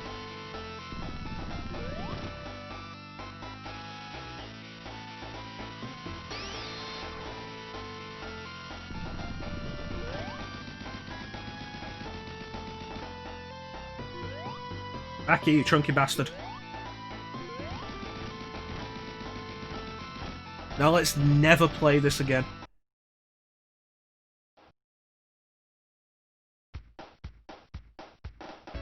Thank you. Thank you. Yeah, that cycle worked out pretty well for me.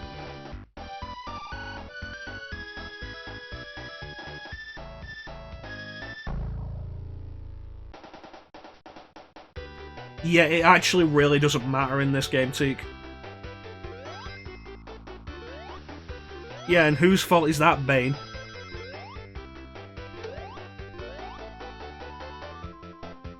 I do like this ending theme, though.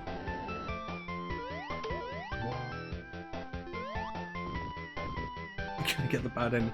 Oh no, the bad ending where Robotnik is juggling the Chaos Emeralds as opposed to the ending where he's not.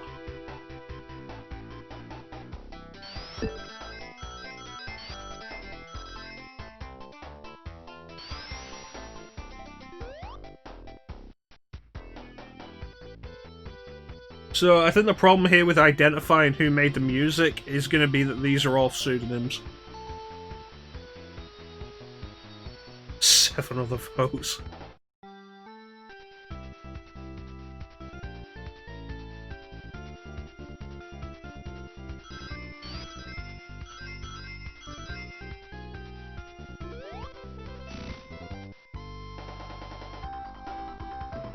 Masato Nakamura, whoever that is.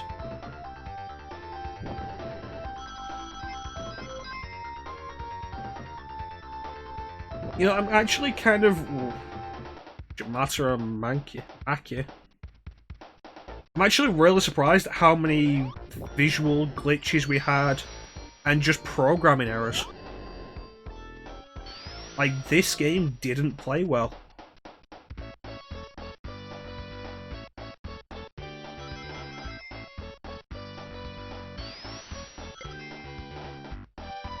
I'm gonna say again, the best, if you actually like this game though, the best version of it is the mobile version that Sega still won't release on anything other than mobile.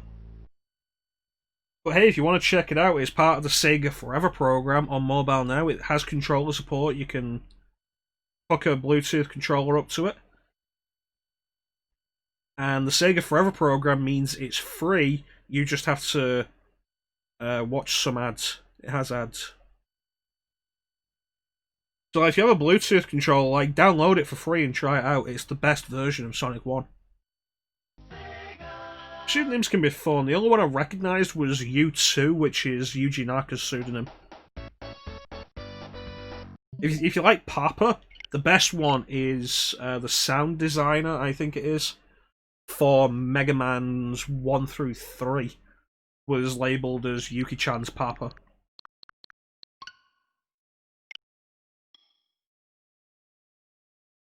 Alright, time to change this.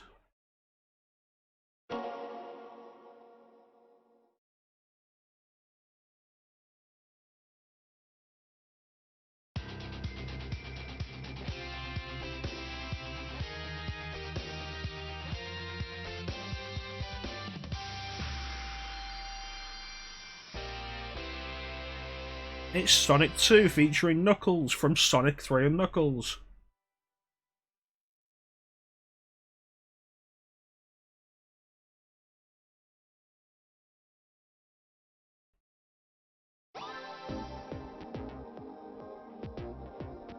Alright, so we asked and people said Sonic, they wanted Knuckles in Sonic 2.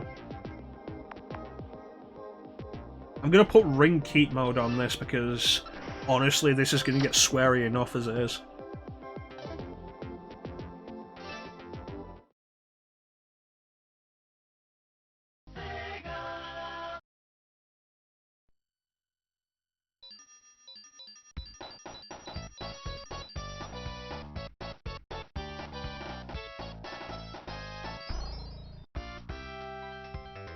Alright, let's get this over with.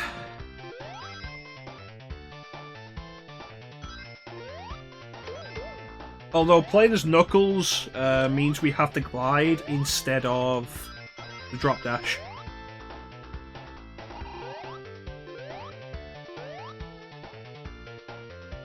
Which, if you enjoy Sonic charisma, stick with us throughout August. We're going to be doing a marathon of Sonic games.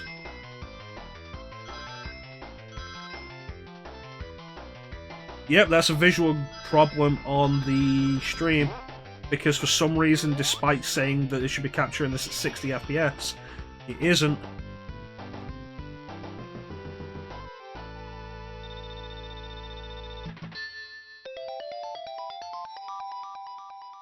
Yeah. I don't know why. Like, the whole point of the capture card I've got is supposed to be, oh hey, we're capturing and displaying at 60.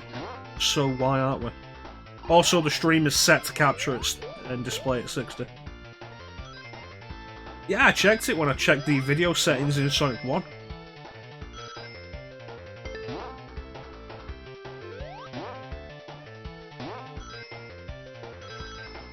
I will admit, for all of its faults, Sonic 2 does definitely play better than Sonic 1. Just get out of the way here.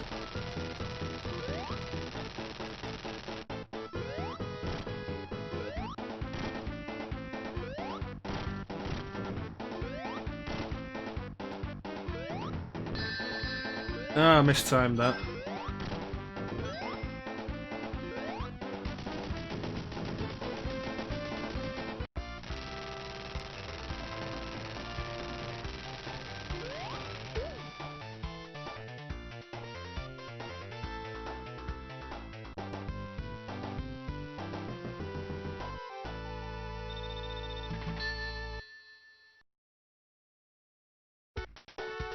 Oh, there it is.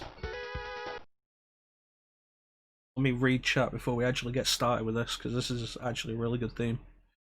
The one where you could put them on one game, the lock-on cartridge was Sonic and Knuckles. That's actually another point with the Sonic 1 mobile version. It has a massively improved debug mode that lets you add a lot of stuff in. Really cool. Yeah, no, this gameplay is a lot better than Sonic 1.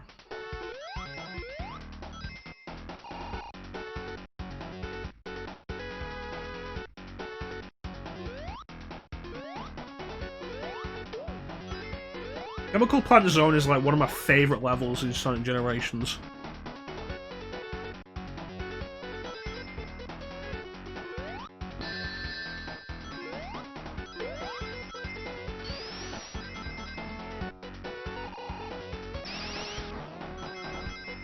Debug modes could be cool. I miss a lot of the stuff that used to just be standard in games. You know, like costumes actually coming in the game and not being sold as extras. Or hey, you don't feel like completing the game to unlock all this stuff? Here's a cheat code. You know, instead of, hey, you don't feel like completing the game to unlock all this stuff? Pay money so you don't have to. Is that slowdown?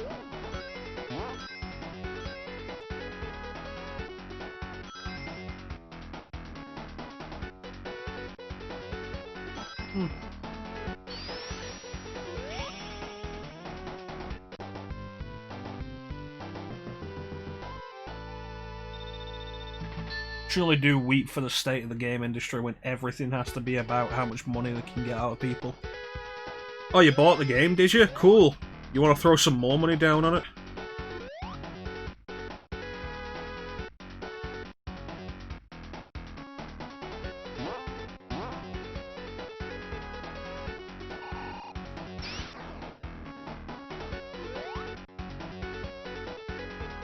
Damn it. Yep, that was the right way as well. How that platform's reset. Awesome. Ah, Knuckles. Unlike Sonic, you don't chuckle.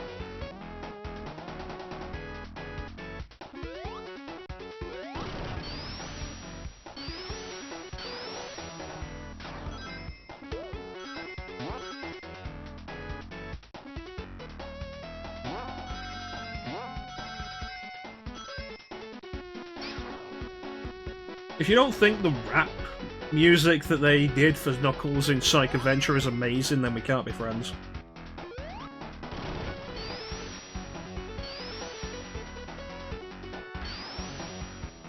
Like, a lot of people are like, wow, the rap in DK64 was really bad. And it's like, but have you ever played Sonic Adventure 1 and 2?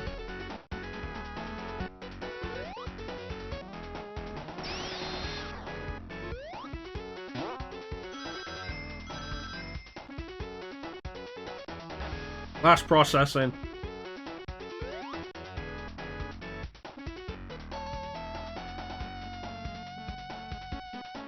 Come on.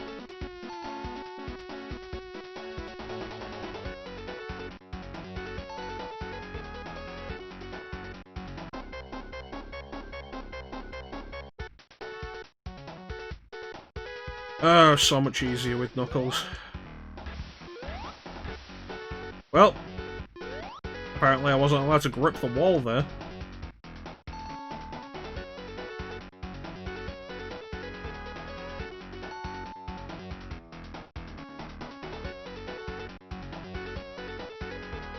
Anyway.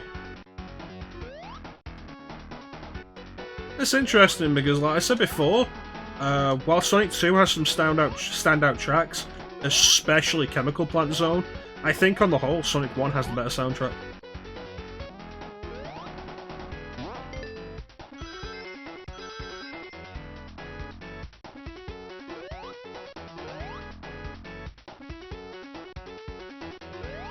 Ah boy, this boss.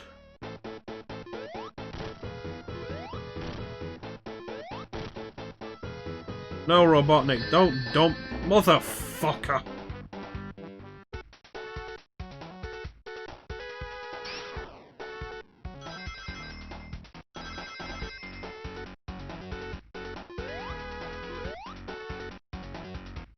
I hate bottomless pits in boss fights.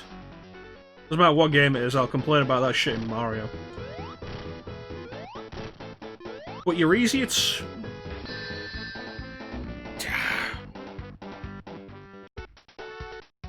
Shaun! How you doing, buddy?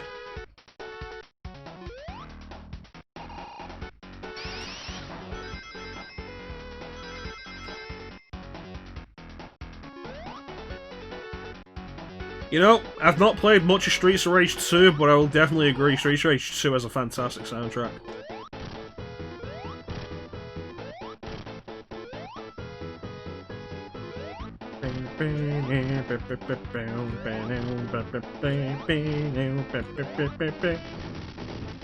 See, when you don't have to worry about the bottomless pits, it's not a difficult fight. Oh yeah, just in general, the standard Robotnik fights are better in this game.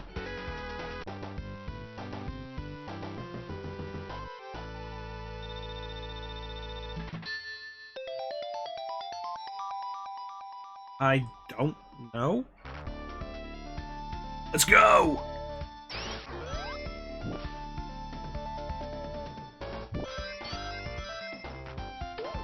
You know, Bane would probably know. Bane loves Sonic 2.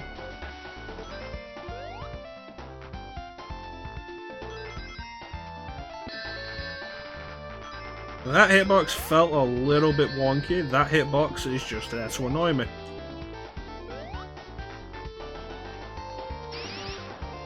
Okay, never mind then. Going back.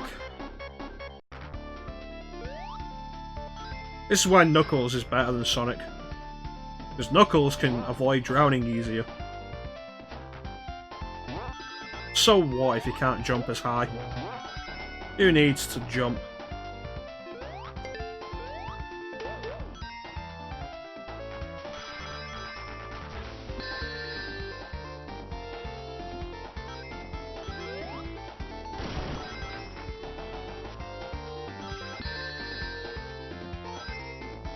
Yeah, one day maybe my reflexes will be up to task.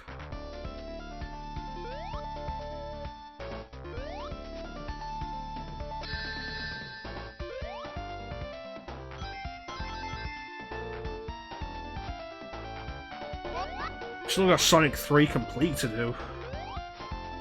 And Sonic CD. This is gonna get troubling.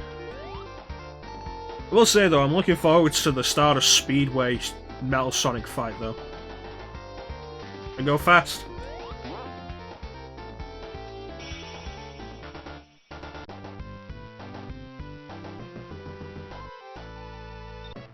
Gotta go fast.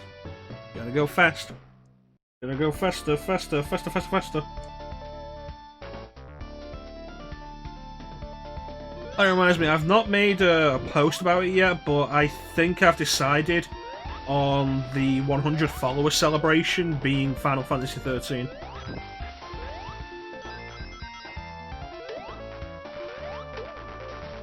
Oh, if you've never played Sonic Adventure, Mr. Charisma, you're missing out.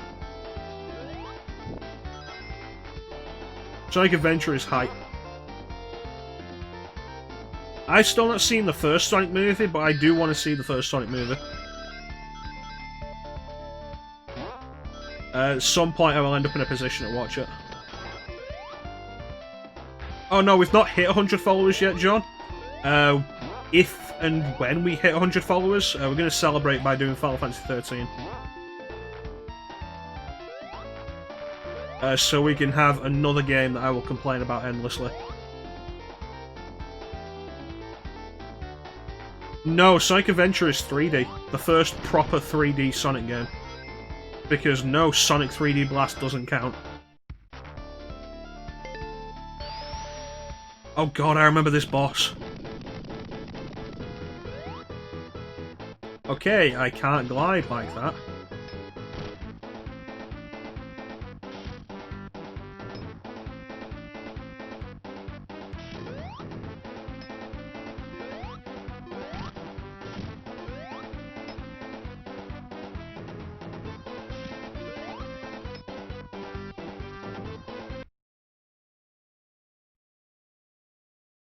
Yeah, Sonic Battle for Game Boy Advance.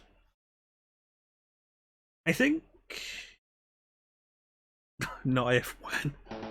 I think Sonic Battle was an interesting idea. I think its biggest problem was that it was on Game Boy Advance.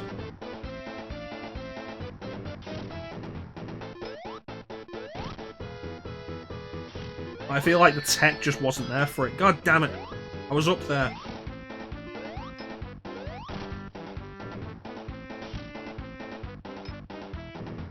Hey, Star.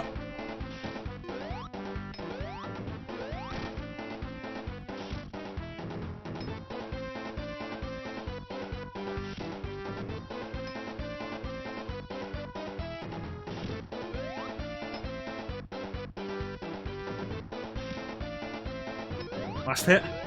Damn it. Last hit. There we go, 10 out of 10.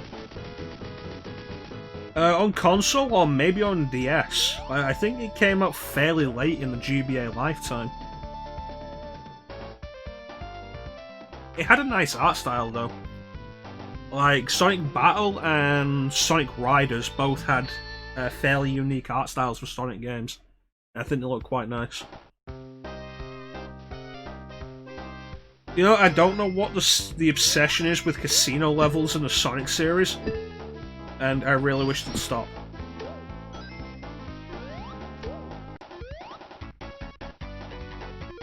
Did I get speed shoes and an invincibility?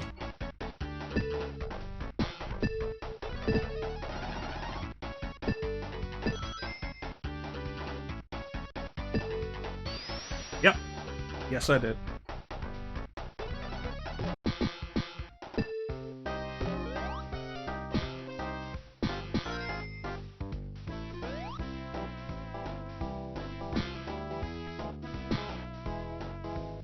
Yeah, it's like my least favourite level in Sonic 3 is Carnival Night.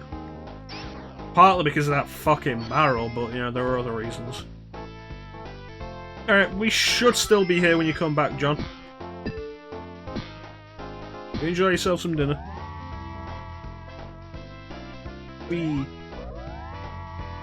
Everybody's stopping in today. It's good to see.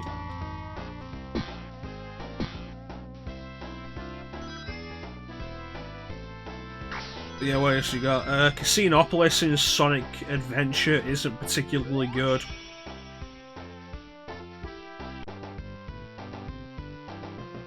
God, what's the one in Sonic Heroes? There's Bingo Highway. What's the first one? Because each act has a separate name in that game. Act 2 is Bingo Highway, but I don't remember what the first one is. Everybody likes Sonic. We'll see if that holds true as we keep playing Sonic games. It's like, do people like Sonic, or do they like classic Sonic?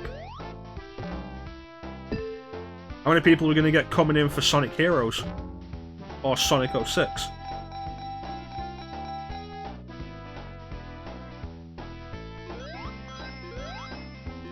You know, I will say for Shadow the Hedgehog, though, the casino level in that wasn't too bad, largely because it was a nice change of pace, aesthetic-wise. Like, the game is really bland with its colour palette, but the casino level is fairly colourful, which is nice. I don't think Sonic 06 had a casino level. Well, we're doing this now. Dig-a-doo-doo-doo, dig-a-doo-doo-doo, dig-a-doo-doo-doo, dig-a-doo-doo-doo, dig-a-doo-doo-doo, dig-a-doo-doo-doo, dig-a-doo-doo-doo, dig-a-doo-doo-doo. So I think the half pipe is a nice idea. I feel like the tech really wasn't here to make this work on Mega Drive.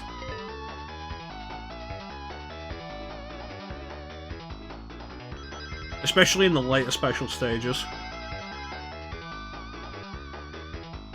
Like there, you could not see those ones coming.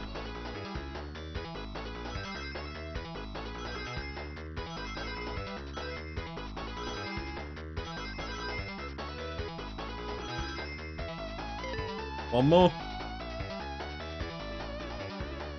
Well, that's the thing, in the first stage, even with Tails, this one isn't a problem. It's the later ones where the bombs are everywhere.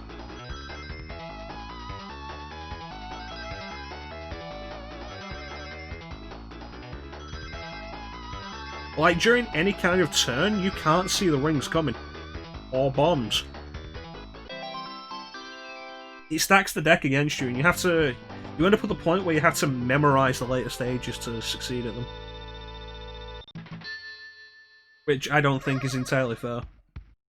I think anything like this should have the possibility of success on your first try. I'm not saying it has to be so easy that you will succeed, but the possibility should be there.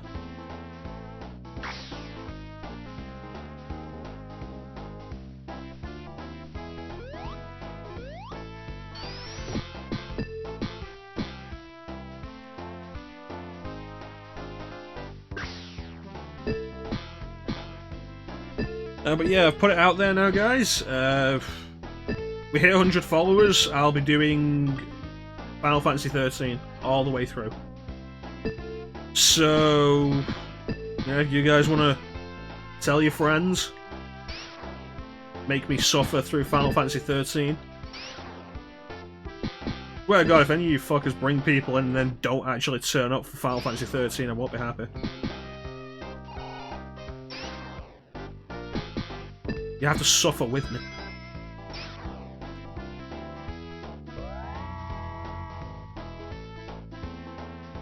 I mean, that's it. I've been saying for a while that I want to give 13 another chance anyway.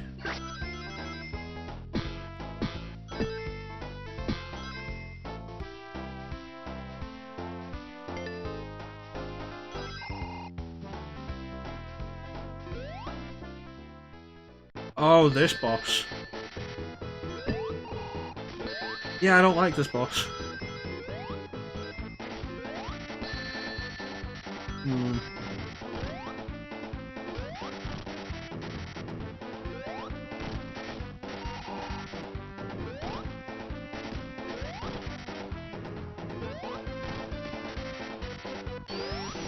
You know, I think that was actually pretty well done.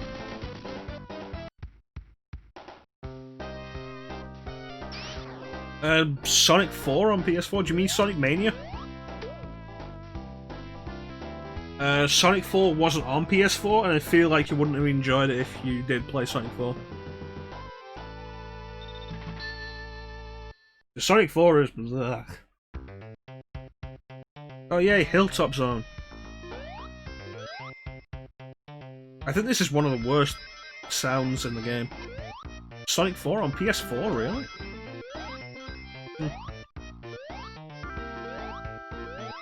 We were talking about Sonic 4 before and how it's not a very good game.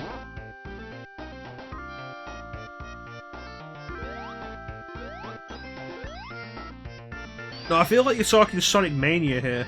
The Sonic Mania was a PS Plus game. It's the only reason I have it on PS4.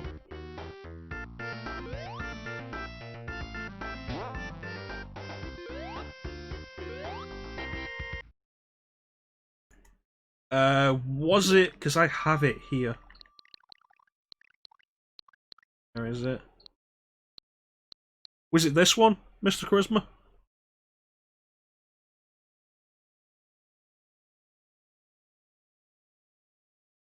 Yeah, because that's what I'm thinking. Sonic 4 was PS3.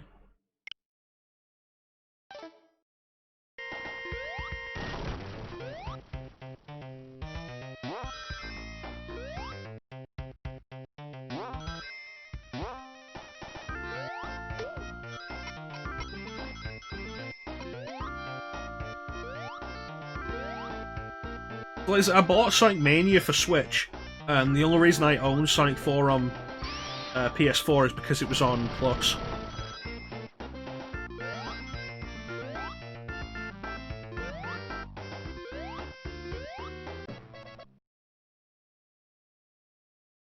Sonic 4 had good ideas, the physics weren't there, and also the effort wasn't there. You can really see it in the design of the game and the way the game looks. Like, it looks so cheap. Time's not working right now. Oh, that was bullshit.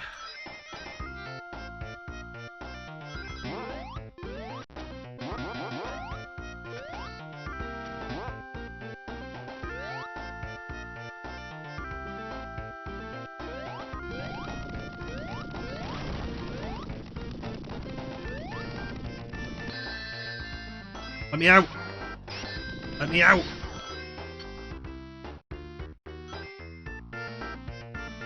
There was a checkpoint there. Yeah, it doesn't matter.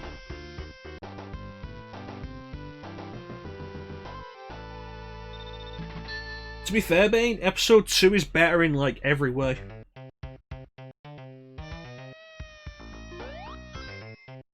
And episode 2, if you have episode 1, when you get episode 2, you get episode Metal with it, where you play as Metal Sonic going through the episode 1 stages with episode 2's engine. Which is good, because it shows that the physics were a major problem, but also that the physics weren't the only problem. Because it's the episode 1 stages still aren't great.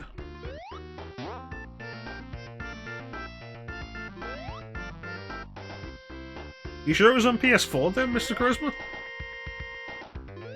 The Sonic 4 isn't on PS4.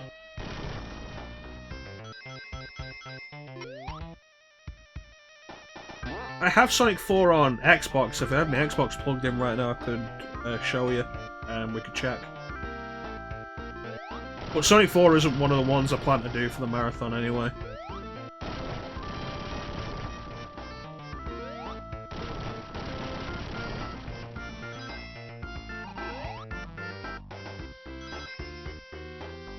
PS3, yeah.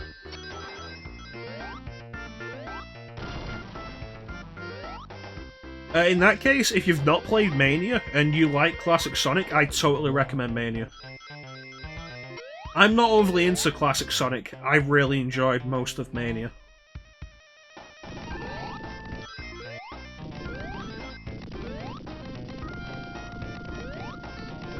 And Mania's a lot of fun.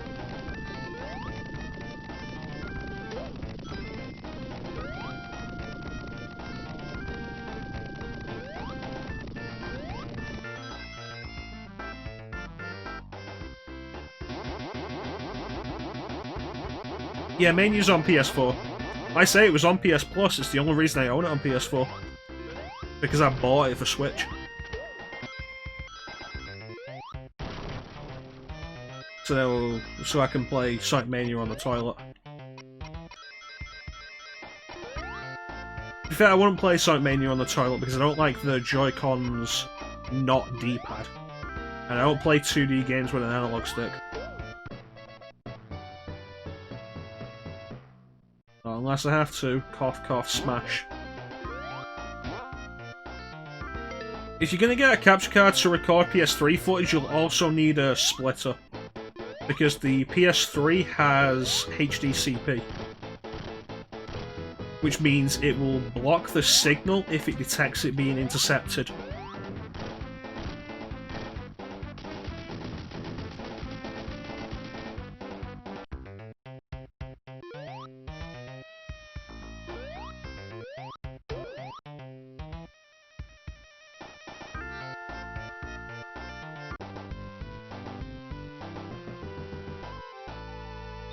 Ugh.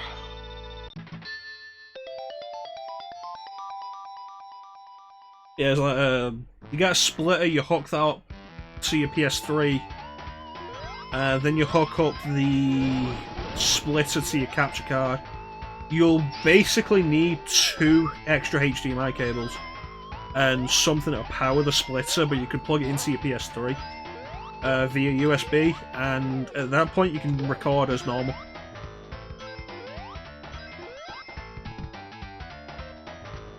It's how I record and stream PS3 and PS TV stuff. So when I want to do Vita or PSP stuff, I do it like that.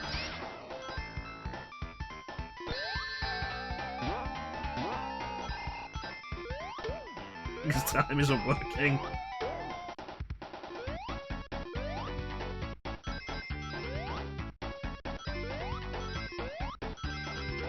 What is time?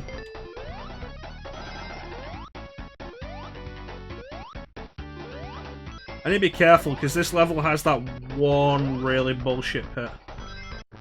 Is it this level, or is it the next one? One of Mystic Cave's levels has that bullshit pit that you can't climb out of. Can Knuckles climb out of it? Knuckles might be able to climb out of it.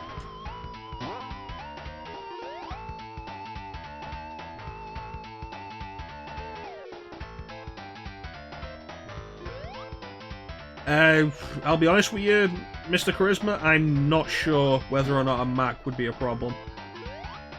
If you check out the Elgato website, they should be able to tell you how compatible it is with Mac.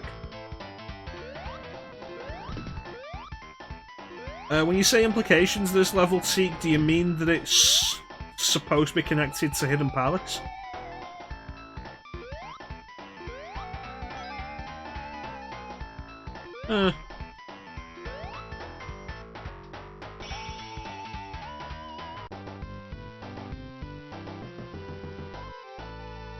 No, I don't tend to look into Sonic that much. Yeah, they redid the Hidden Palace zone for the mobile version.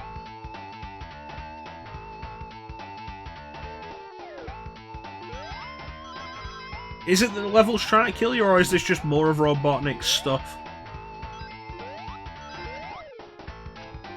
Yeah, I'm pretty sure it is the mobile version that has the restored Hidden Palace zone.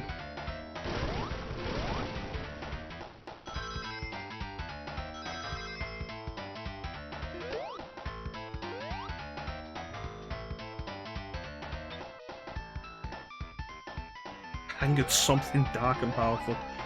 No, we don't. We don't get into primordial god beings until Sonic Adventure.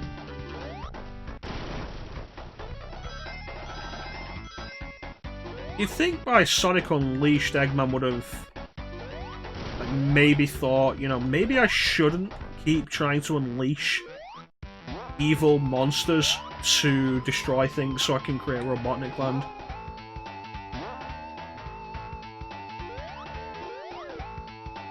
I mean, it finally worked out for him with the Time Eater, but... Was it Time Eater? Am I thinking of Chrono Trigger? I might be thinking of Chrono Trigger. That does happen. That's happened quite a bunch.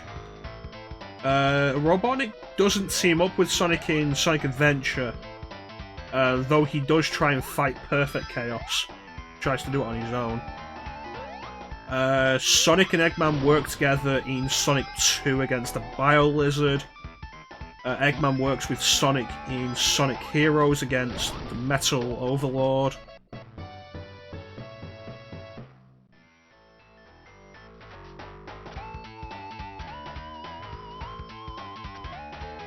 Cave is haunted. It's not Sandopolis.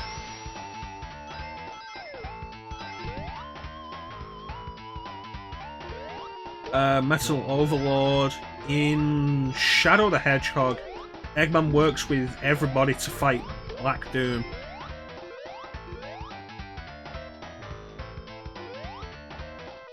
In Sonic 06, Eggman works with everybody to fight Solaris.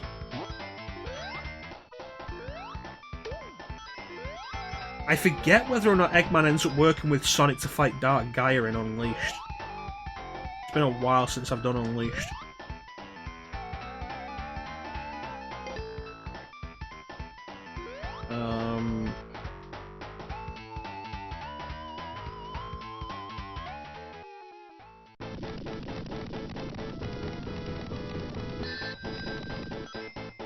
And then Sonic Colors kind of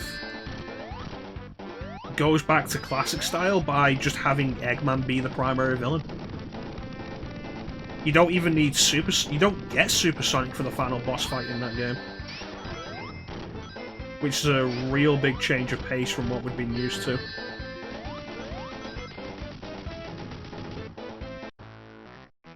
And then after Colors, Eggman is fully in control of the giant monster that's in that. And then Sonic and the Sonic Lost World has Eggman start off controlling the Deadly Six, and then he loses control of the Deadly Six and has to team up with Sonic to stop them. Which leads to a really weird subplot where Tails thinks Sonic trusts him less than Eggman, which is one of the stupidest things in the series.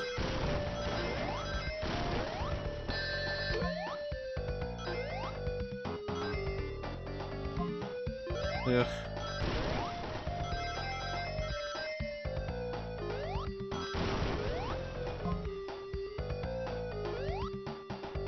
Yes,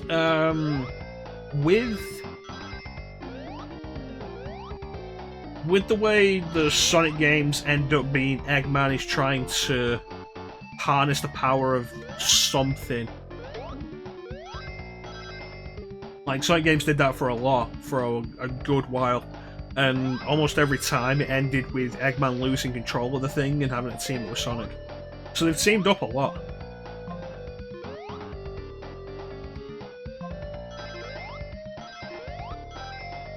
The continuity is usually very loose. Like, one of the most surprising pieces of continuity is Sonic Generations noticeably takes place after Sonic Colors, because Sonic Colors ends with Eggman being sucked into a black hole, and that's where he finds the Time Devourer, or the Time Eater, or whatever it's called in Generations.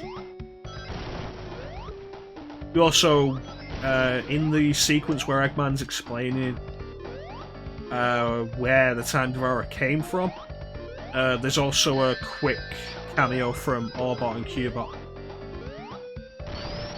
which I like. I like those two characters.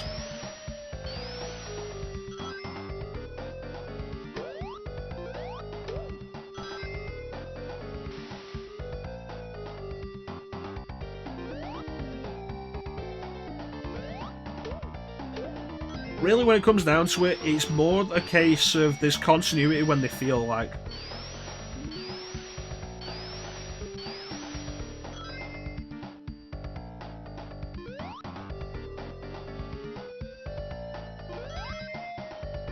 mean, hell, with Sonic Forces and Sonic Mania, they basically retconned the entirety of the classic series.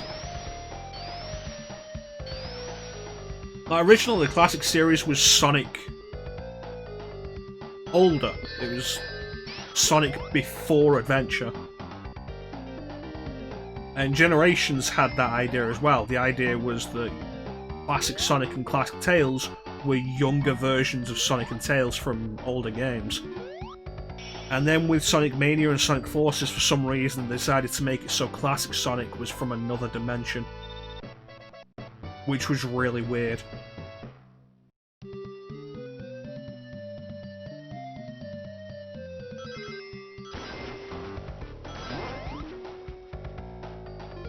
And I don't really get why they did that. It was a weird idea.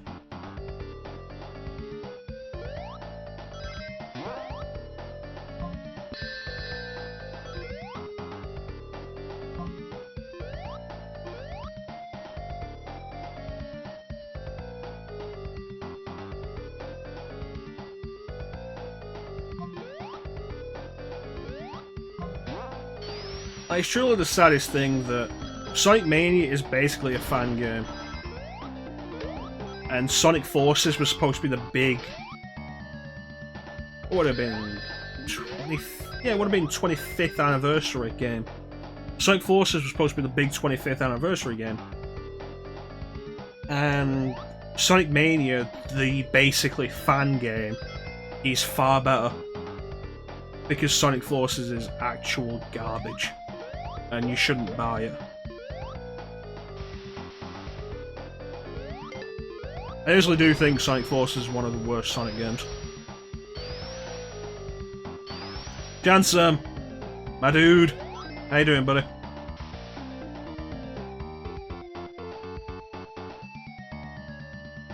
You could say that, Seek. You could also say that Sonic Team is bad at writing. I mean, let's not forget that Sonic 06 had a fully serious romance plot between Sonic and a human.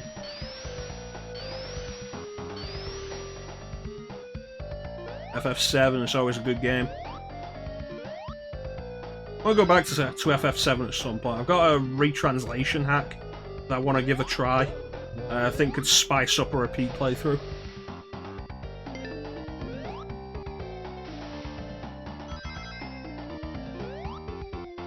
Sonic 06 is amazing. Like, how a game like that was deemed fit for release. It says that Sega has absolutely no standards and Sonic Team can put out whatever they want.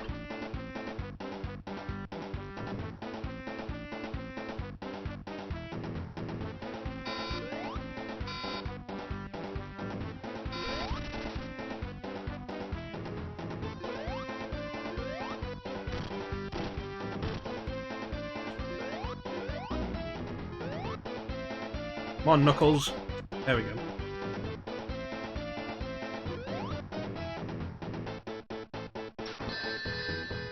Didn't want to spin dash.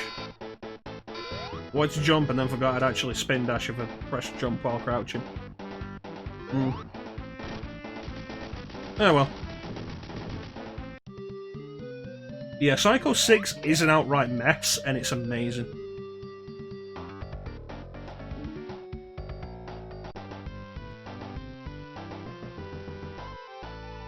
Like, the whole push for the 15th anniversary deadline was such a bad idea. Oh yay, the worst level in the game. Metropolis Zone does have a decent sound though. Decent music. Terrible enemies though. Terrible enemies, terrible places. I think everybody made the joke about Sonic Forces letting you create your own character. There's the long-running joke of Original the character.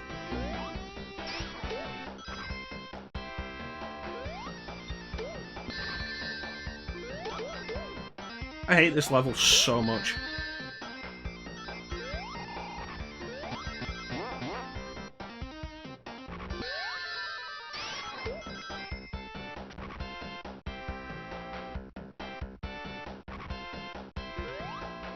You know, I could maybe see that charisma.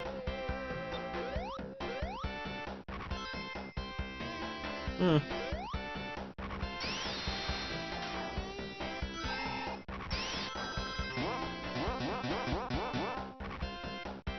Nice. Yeah, I could believe that.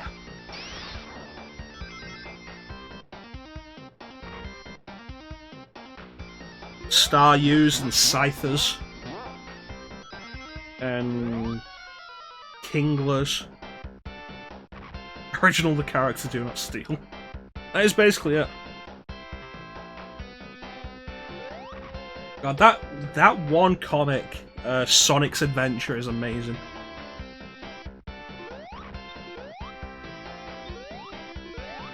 I'm Nipples the Enchilada. I break through rocks with my rock-hard fist nipples. Oi, kinda chilly today, huh?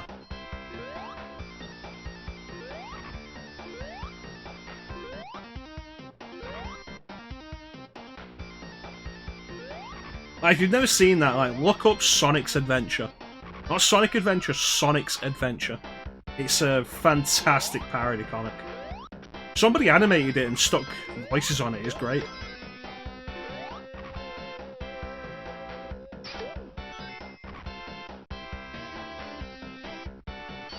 I'll steal all your Chaos Emeralds, with the help of my associate, that face the rogue.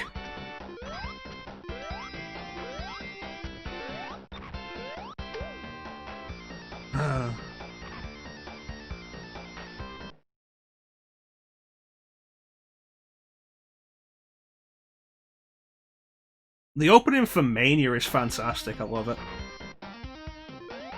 Fuck you, Slicer.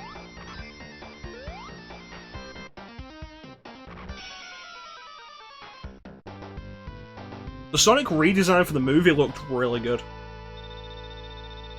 I've still not seen the movie yet, but like, the difference between the first trailer and the second trailer, in so many ways. Like, the first trailer looked so bad for so many reasons, part of it being Sonic's design. But the second trailer wasn't much better because of Sonic's design. The design was better, there's no doubt about that. But the second trailer itself was better because they reevaluated everything and just presented a trailer that seemed to represent the movie more. The first trailer looked terrible, the second trailer looked fun.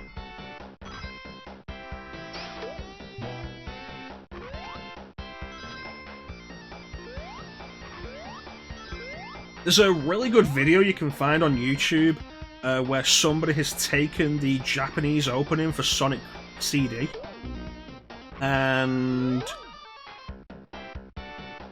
puts it over Sonic Mania's opening and made it fit. Like the timing and everything, and it's great.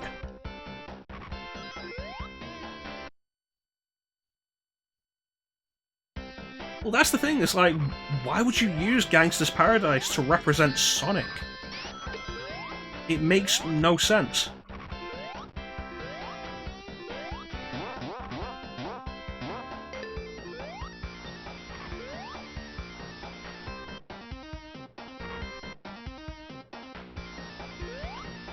Yep. You know who thought that made sense? Some executive who gets paid too much and ruins everything.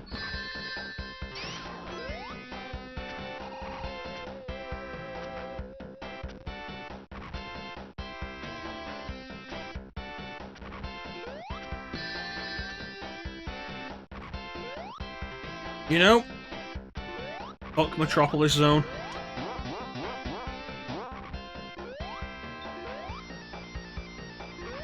Oh, Jojo. One day I'm going to sit down and actually play Eyes of Heaven all the way through. To be fair, the Sonic movie was a bad idea. And, like...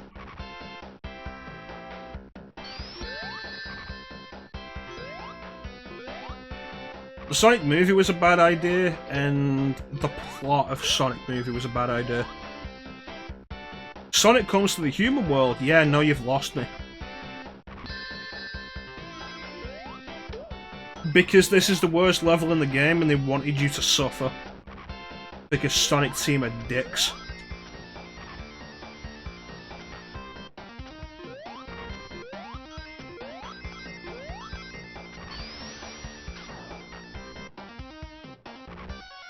To be fair, if you're gonna take any franchise and try to like make nostalgia money off it, Sonic is probably a good franchise for that, considering the only reason Sonic still exists is because of nostalgia.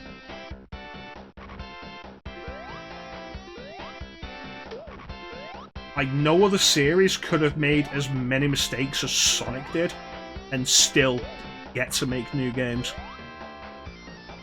Welcome back, John.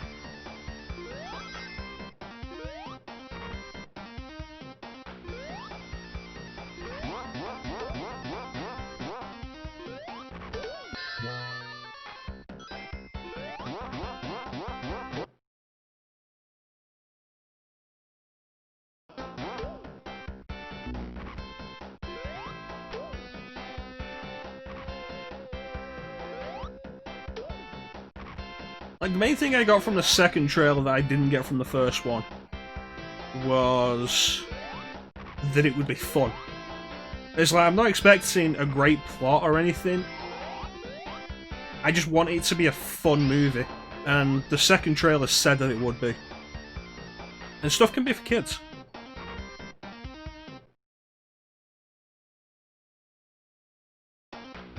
Stuff can be for kids. That's not a bad thing. I really wish they'd stop marketing kids stuff as like for all the family. Because like, you've got stuff that DreamWorks does, and it's like, yeah, no, it's a kids movie. Also, there's a lot of horny jokes in there that only adults are gonna get, because we don't want the adults to get bored. It's like, how about you just write a good movie?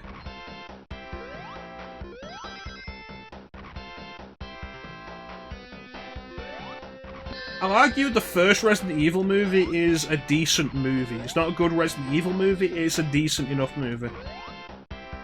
I enjoy the second one, it's not a good movie, I enjoy it though. But I enjoy several varieties of trash. Beyond that, they just kept getting worse and worse.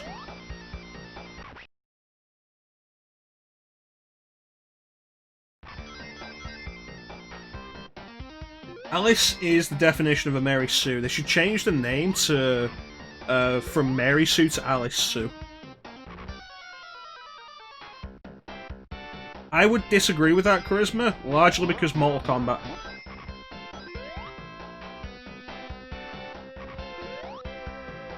I would argue Mortal Kombat is the best video game movie. Because it's set out to do everything it's set out to do, it accomplished. The only failing Mortal Kombat movie has as an adaptation is a lack of blood.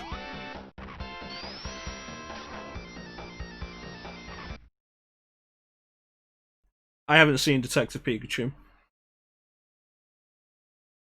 Alice is a plank of wood. Isn't that a quote that we have?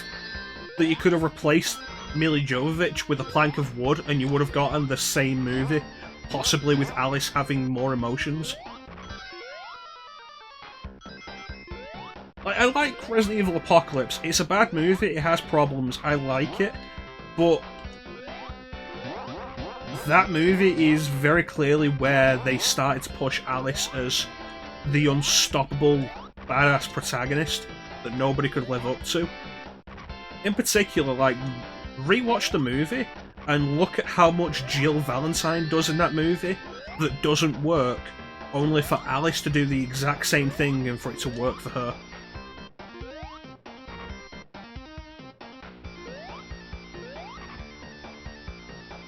Alright, I'm missing a bunch of stuff now.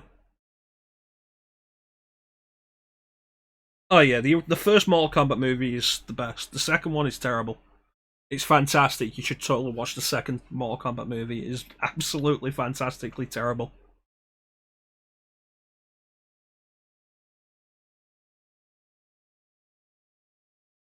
You know what? I feel like the Mortal Kombat movie being a PG-13 helped it actually have substance.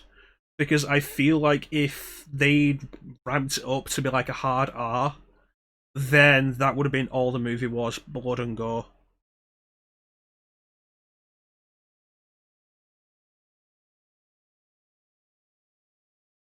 Here's a quote, you don't know number. It's somewhere. I think we were playing RE3 when we got that quote.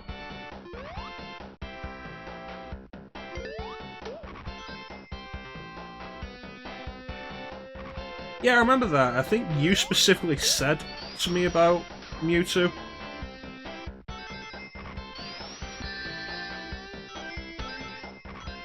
Well, I think the word I'm going to spoil something here for anybody who actually cares about the Resident Evil movies and hasn't seen the last one. But I think the single worst thing with Ada Wong and Leon in God, what was it? Retribution, I think, is that they set them up. It's Ada Wong, Leon, and Jill. They set them up at the end of the movie. It's like, oh yeah, no, Wesker's here, and Wesker was the one that was trying to rescue Alex, to try to Wesker Alex. Rescue Alex. And he gives her the virus that gives her powers back at the end of the movie, which means nothing because it's not like she wasn't doing bullshit superhuman stuff without it anyway. And it's like, yeah, now we're all going to work together and fight Umbrella. But then the next movie starts and it's like, oh no, Wesker betrayed you all, and all those characters that you might have liked in the last movie are dead. Also, here's Claire again, because Ali Larter is apparently the only actress who is willing to put up with this shit enough to return.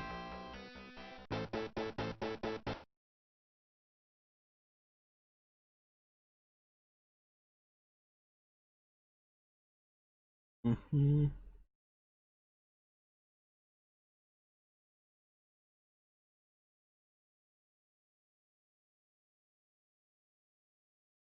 Yes, yes.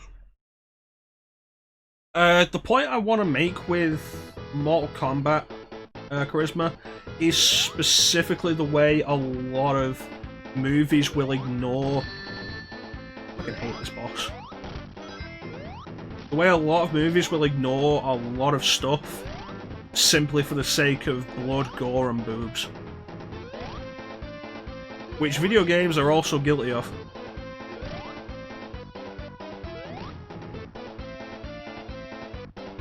You know what? I will partly agree with you that Barry looks like Barry. Barry looked kind of like Barry, but he was also too thin. I think he should have been a bulkier dude.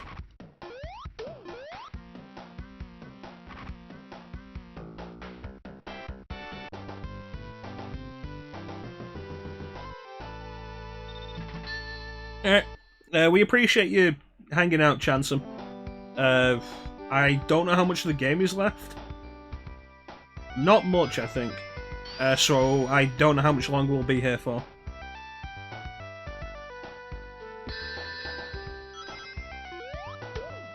Well, it's the problem, like, you talk about a classic Barry line, and it's like, okay, the problem is none of the characters that are connected in the games are connected in the movies.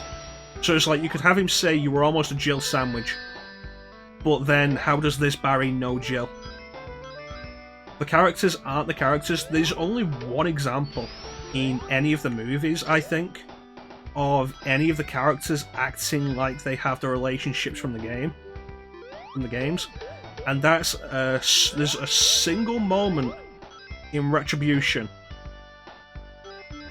when, as they're escaping the Umbrella base, Leon puts his hand on like Ada's thigh,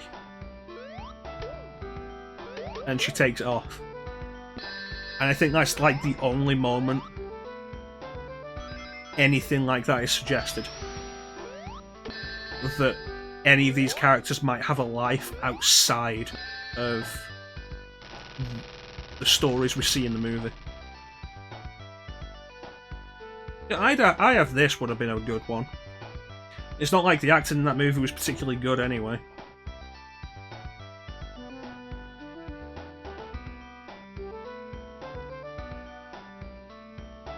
I forgot Flying Battery Zone was in this game. I thought it was in Sonic 3.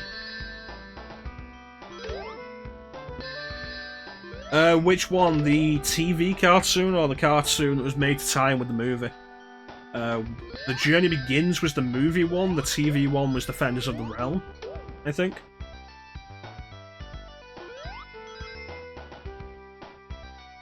The TV one is like one of the best examples of we wanted to make merchandise ever. Oh, it's not Flying Battery, it's Wing Fortress. Fair enough. It might as well be Flying Battery.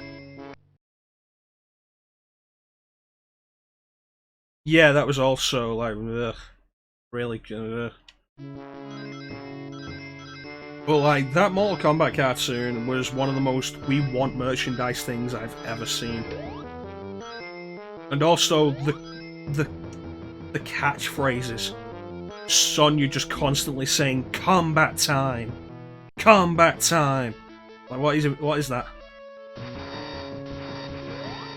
Plus, nobody had a personality. They had catchphrases, they weren't personalities.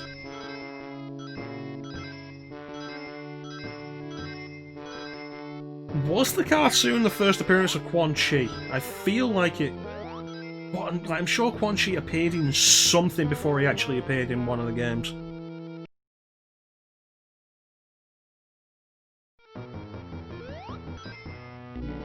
Why didn't you grab that, Knuckles, you fucking idiot? It was Quan Chi's first appearance. I know Shinnok first appeared in MK Mythology Sub-Zero before he appeared in 4.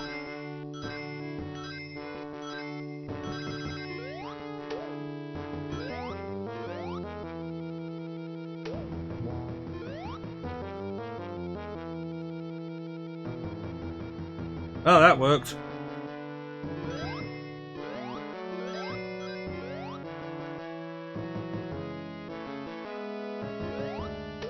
I hope this is the right way, because I don't want to go back there.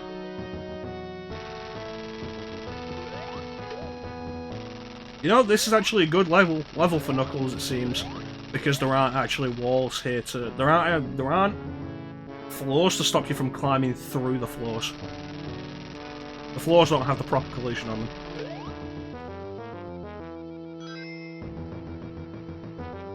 Why are there just ring boxes in the sky? Ring box in the sky. I can go twice as high.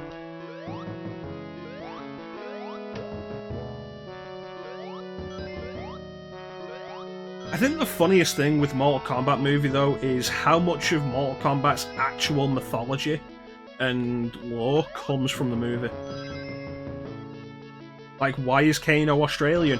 Because the guy who played him in the movie was not actually Australian, he pretended to be Australian. But that's the weird thing, the guy who played Kano... Damn it. The guy who played Kano in the Mortal Kombat movie, Trevor Goddard, had it on his resume that he was Australian. He really wasn't. And it's a weird thing to lie about.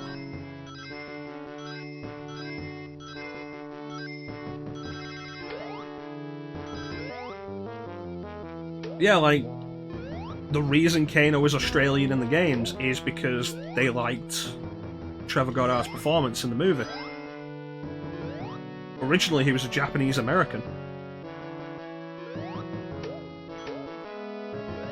Well, you tell your friend he did a good job. I like Kano's performance in MK11.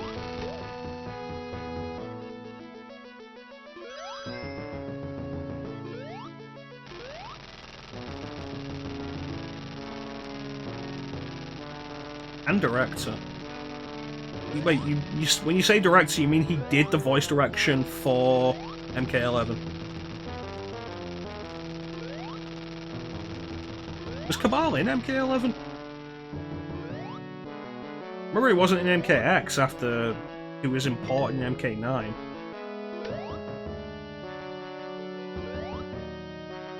You see, the rest of the stuff you list there, Charisma, I've not actually gone through yet. I have Horizon, I've not played it yet. I did the first Telltale Batman, I've not done the second yet. It is on my list of stuff I really want to get around to, and I will probably never find time. Ah, fair enough.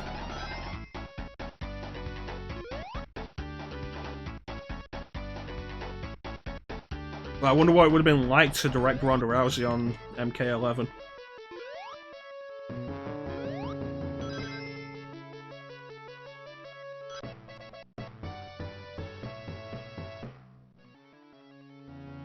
Okay, so we died here last time.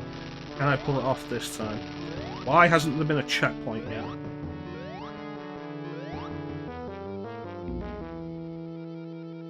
Fucking bastards. To be fair, that's not the first time they've that he's been brought back as Shang Tsung. Because they brought him back as Shang Tsung in the second season of Mortal Kombat Legacy.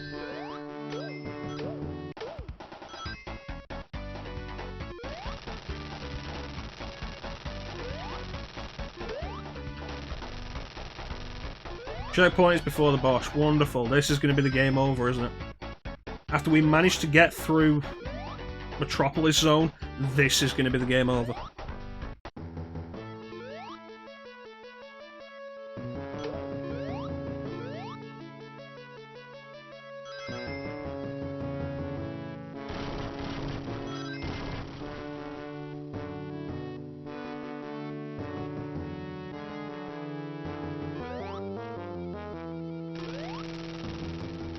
Yeah, it's one of those things though, Teague, like, the movie is responsible for so much of Mortal Kombat's lore.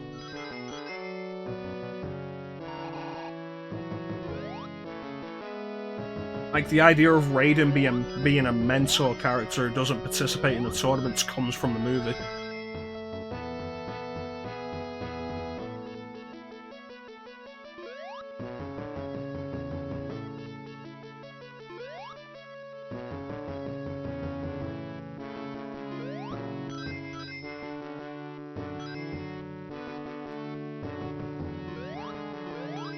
You know what? Flying Battery is way better than this.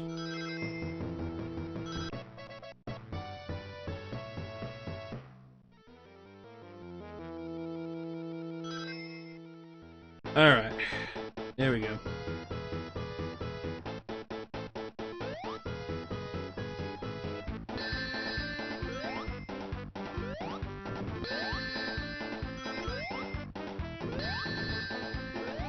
Yeah, there might be too many of these things floating around. I had 100 rings a minute ago.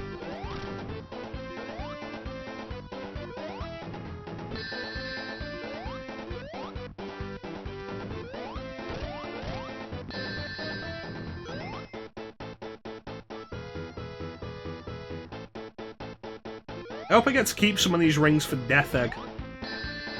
Because if I don't, Death Egg is going to be a complete and utter shit show.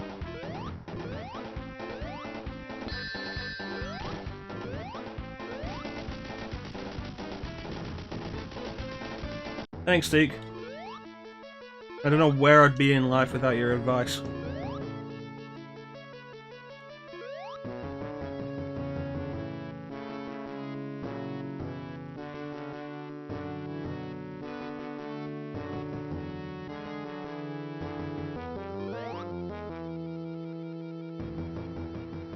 Punch it, Tails.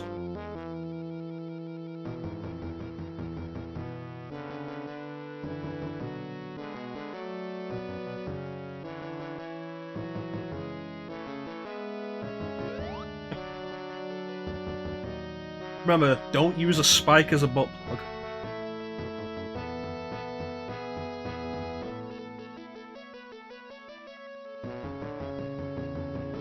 Knuckles can breathe in space.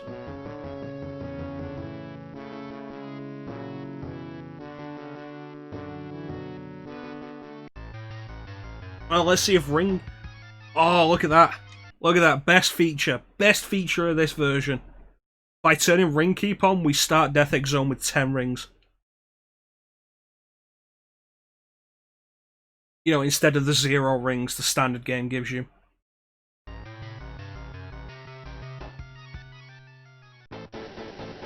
Alright, Silver Sonic, you little bitch.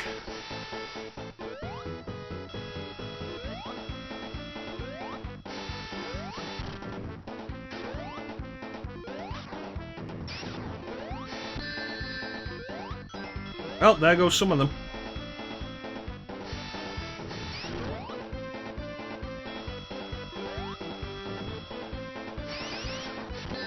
Well, that worked.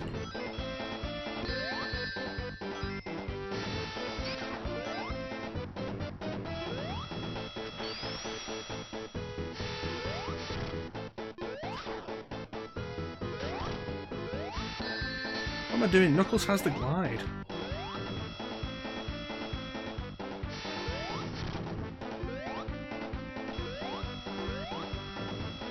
Like, with these dodgy hitboxes, doing this without getting hit, and not to mention the really finicky hitbox on Death Egg Robot. Don't use... God damn it, Bane, you are really going to town on the quotes. Get here, you chunky bitch. Like, the Death Egg Robot's hitboxes are really finicky as well.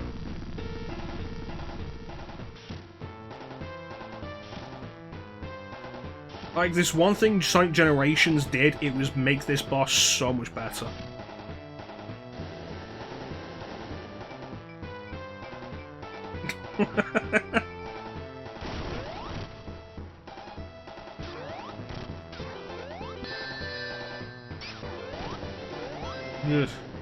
We got 3 hits. Dr. O Sperm Dumpster. I need to get past. Let me past you, bitch. Oh, my rings!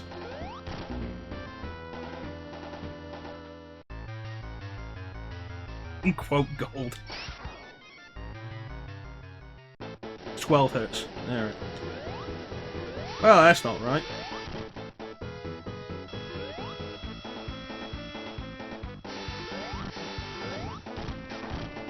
Yeah, the idea of doing all of this without getting hit is absolute bullshit. I'm never going to be over that.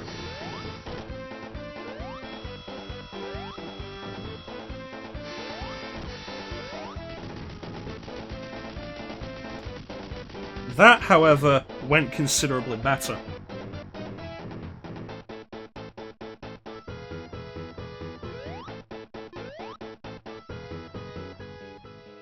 The trick this time will be not to get caught behind him.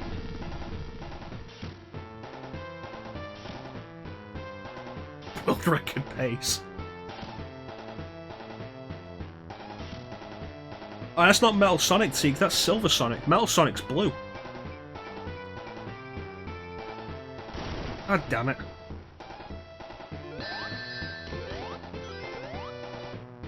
Eh.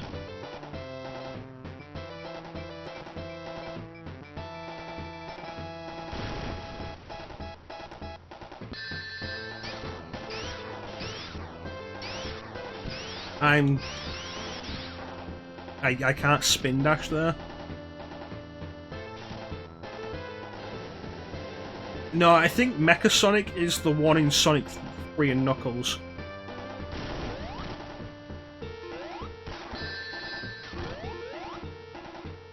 Oh boy, this is gonna get tight.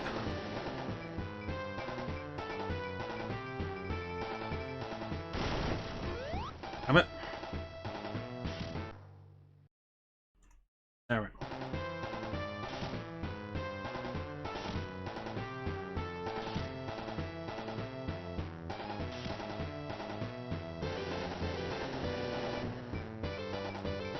I believe they made Death Egg Robot the first boss in Sonic Mania.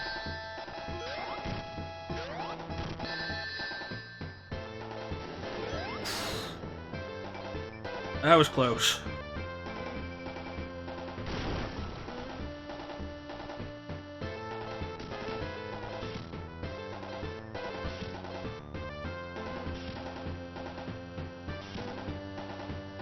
Welcome back, Jansen.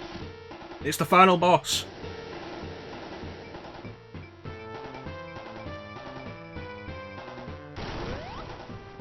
God damn it, Robotnik, face me. It did. It was the first boss you... It's the only boss you fight as Classic Sonic. Unless you count the rival battle with Metal Sonic as a boss.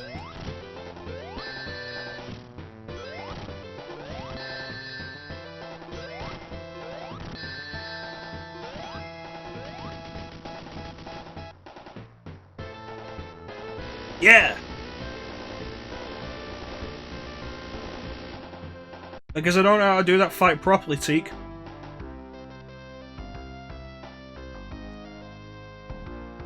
"10 out of 10 gameplay. Yeah! Sonic 1 and 2, both done in under 3 hours. Nice. After how long Sonic 1 took, I thought Sonic 2 was going to take ages. There you have it. If you're going to play Sonic 2, play it with ring keep mode on. Alright, thanks for joining us, Mr. Charisma. Thank you for your support.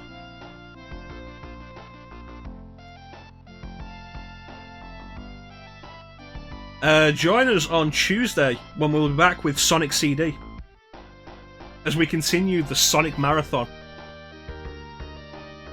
8 PM Greenwich Mean Time, GMT.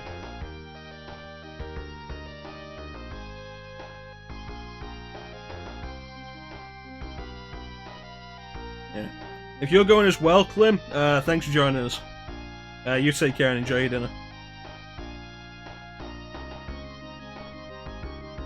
With Sonic CD, I asked earlier whether people would prefer to see the US soundtrack or Japanese soundtrack, and nobody answered me, so I think we're going to play it as it was originally released over here, with the Japanese soundtrack. It's actually kind of a weird thing. We got the Japanese soundtrack rather than the US soundtrack.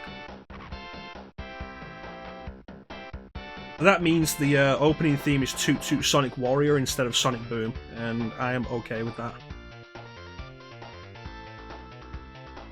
So, how do you feel about that one, Bane? Does that redeem the Sonic 2 Let's Play?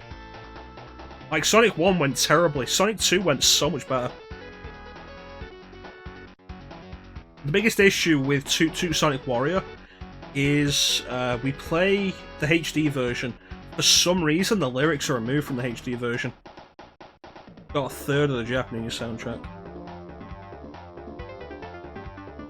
Is that on the sound test? A B+. It's a passing grade.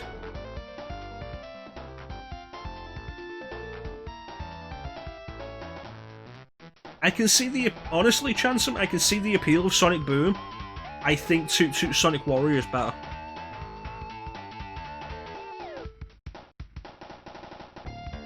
I think it fits better. And I say that without nostalgia for either version. I didn't play Sonic CD until the HD version came out.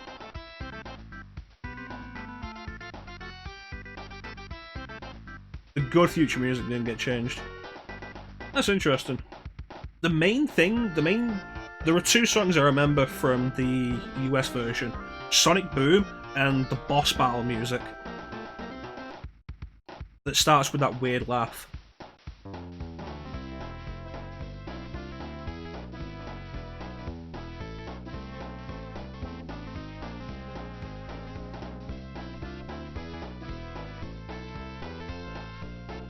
Yeah, I'm very surprised at how well Sonic 2 went. Putting ring keep mode on was a good idea.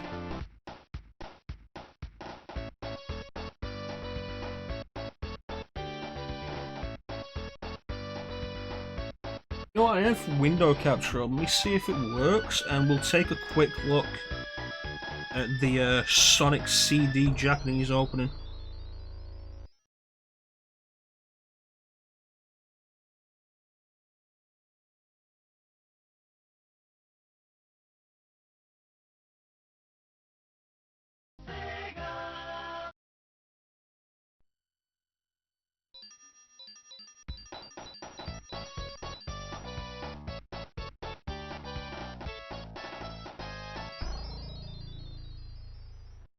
Oh, Sonic CD opening, yeah.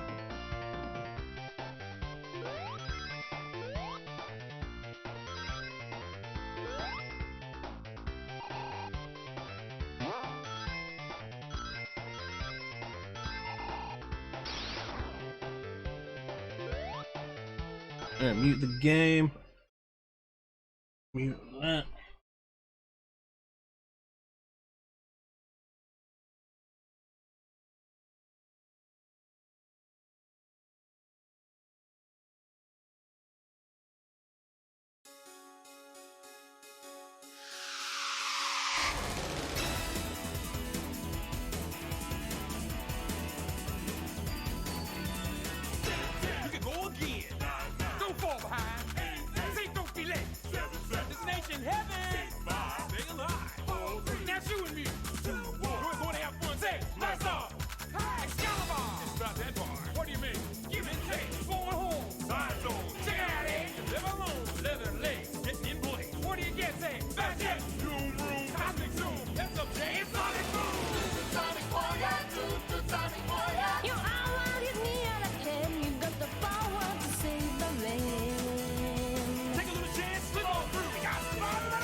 Yeah, the reason I show that now is because the HD version that we'll be doing on Tuesday has that opening, doesn't have the lyrics to it. Apparently, there's some kind of legal rights on it.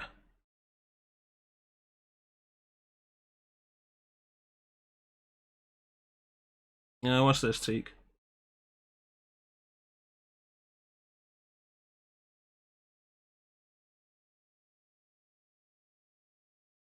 Yeah, the I think the English vocalist died.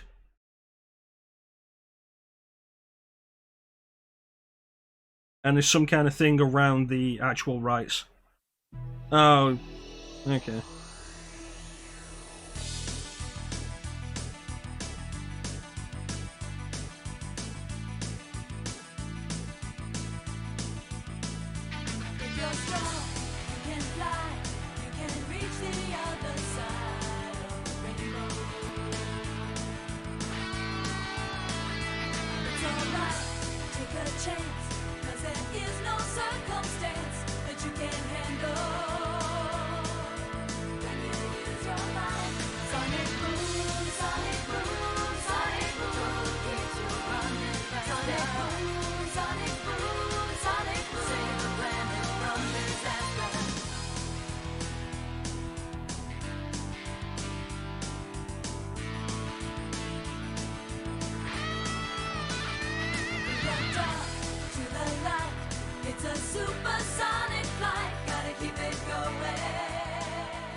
Yeah, my guess is top left is Sega CD, top right is probably the original PC release.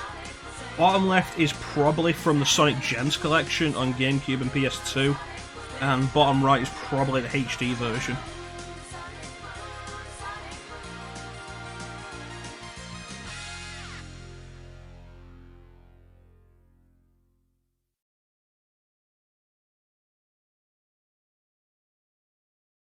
But I did mention earlier Sonic Mania's opening with Toot Toot Sonic Warrior.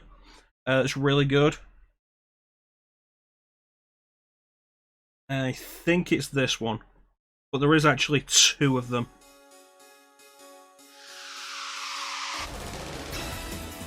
Yeah, I'm pretty sure this is it.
Yeah, that's Sonic Mania's opening.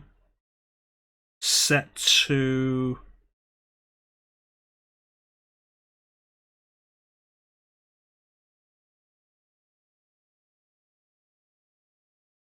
It's not just that they've set Toot Toot Sonic Warrior to the opening, they've specifically reworked the opening to sync it with the music.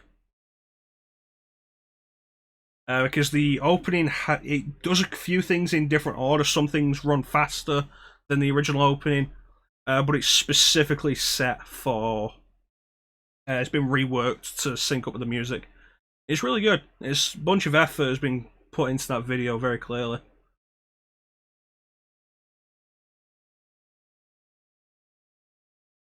But that is going to be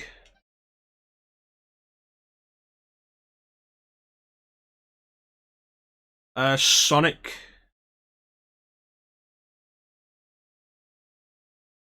It is really cool. There's a lot of effort gone into it. There's a similar video you can find. I think the same person put Sonic Boom to the Sonic Mania opening with the same amount of effort. That's probably worth looking into if you enjoyed that and you like Sonic Boom. Oh yeah, the game sounds muted.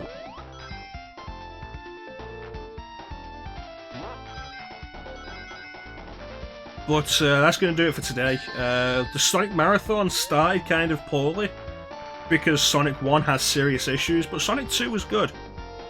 Doing Sonic 2 with Ring Keep mode was like the best idea. And aside from Metropolis Zone, it was pretty fun.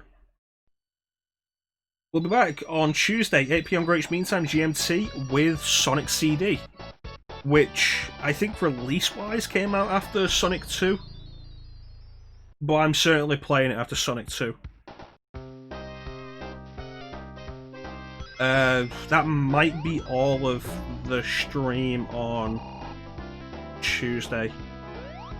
It's been a while since I've been through Sonic CD, but I'm pretty sure it's longer than Sonic 1 and 2. But in the meantime, I want to thank everybody for watching. I always really appreciate the support. Everybody who came in. Big special thank you to everybody who joined me in the chat. That's Bane, Mew, Klim, Teak, Star popped in, John, Chansum, Charisma. We had so many people. It's been a very lively stream today, and I really appreciate the company. Chat is always the best part of the stream. And if I missed your name and you spoke and I didn't say your name, I apologise, you were definitely appreciated.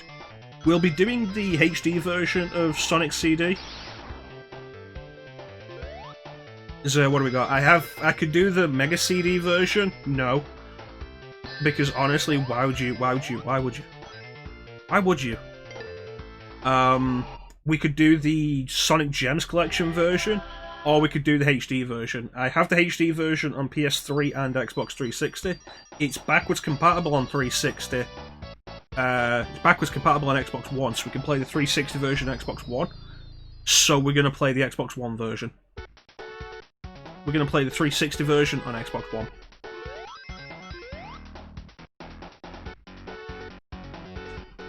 I was getting there, Bane.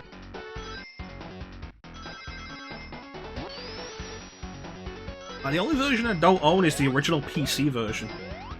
I do have the HD version on PC as well. Why do I own it so many times?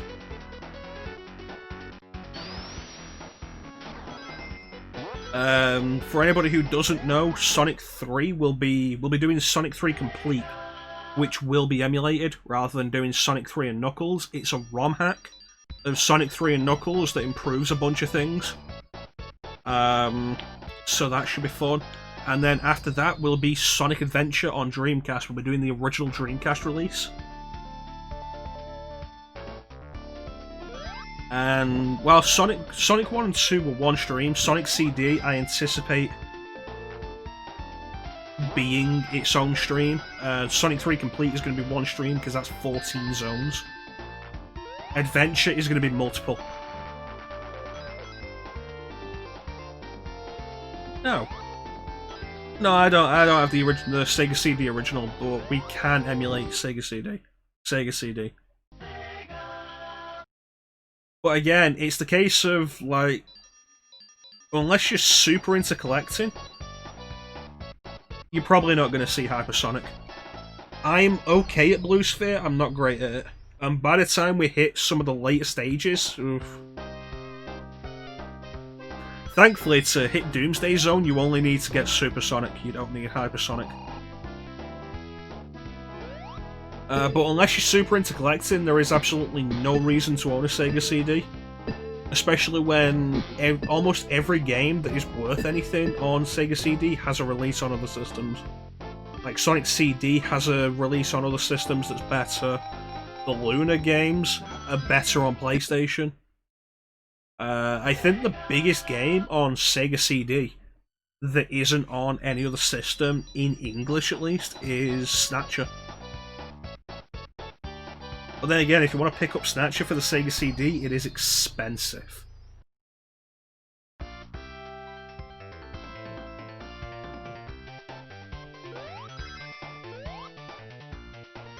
Oof.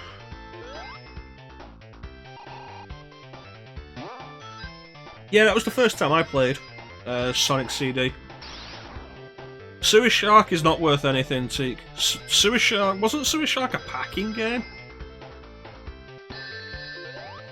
You see, there's the problem, Chansum. Snatcher was released on other stuff, but never in English.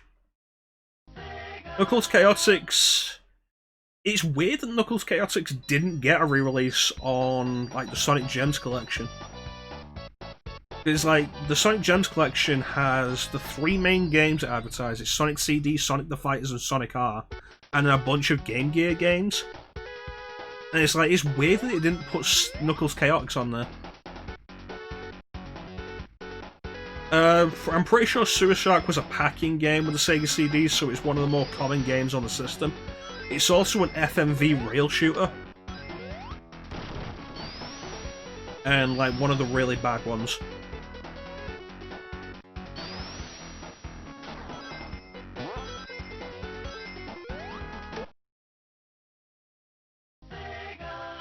So yeah, Sonic CD, Tuesday, 8 PM Greenwich Mean Time, GMT. Not sure how long that will take, but it will be one stream. And then Thursday will be all of Sonic 3 complete. That will probably be exhausting. I don't know, it depends. The chat usually keeps me alive, if we have a good chat.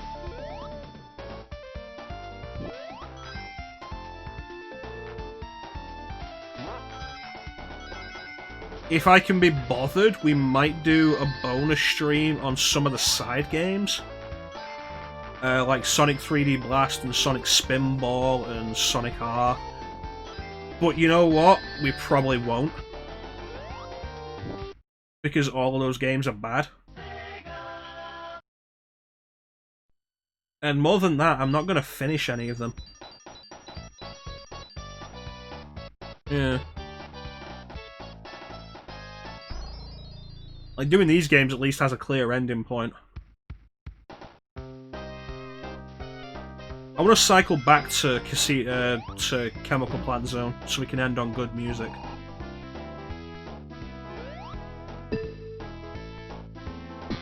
But yeah, Sonic 2 went way better than I expected it to. Ring Keep mode is great. Like, jeez. Best way to play this game.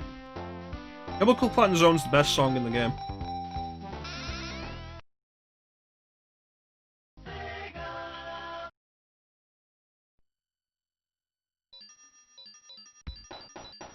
I need to decide how long the Sonic Marathon's gonna go for, but before we decide that, we need to find out exactly how long Adventure 2, and Heroes is gonna take.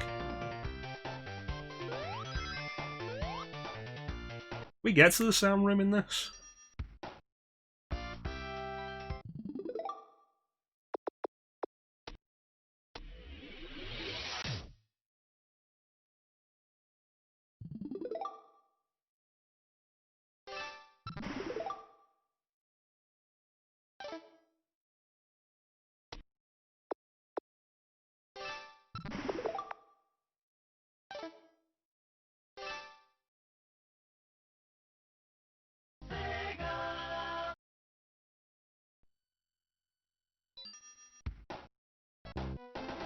There we go, sound test.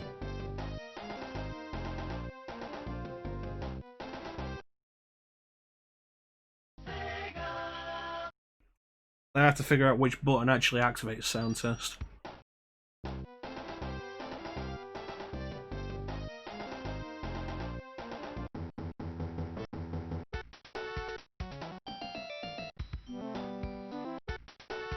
There it is.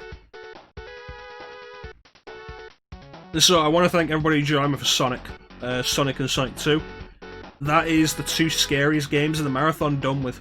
Everything else, I'm fairly confident in.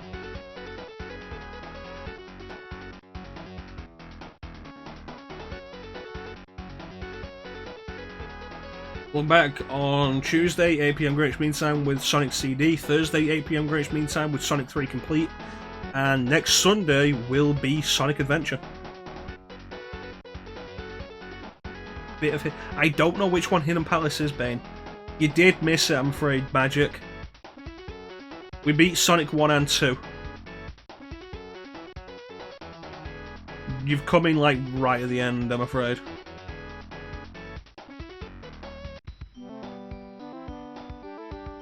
That's Sky Chase.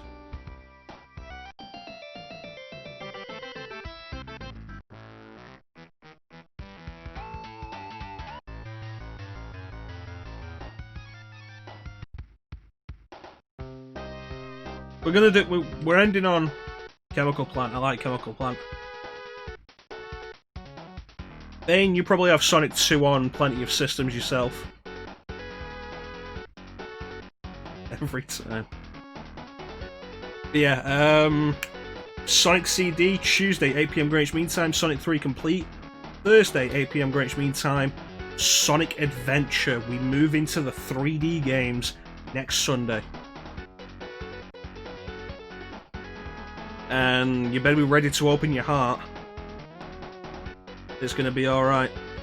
I'm looking forward to Sonic Adventure. I like Sonic Adventure. I like most of Sonic Adventure.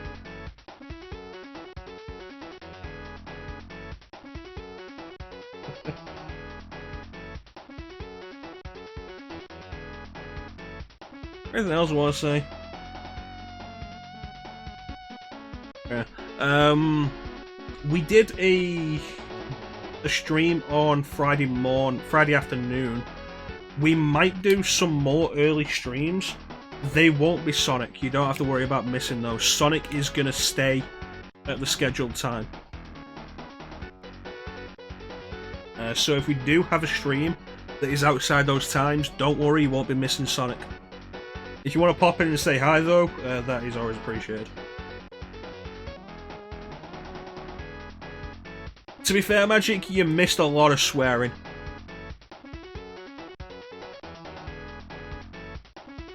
I mean, we ended fairly well. Ring Keep was a good idea, but like, you missed a lot of swearing.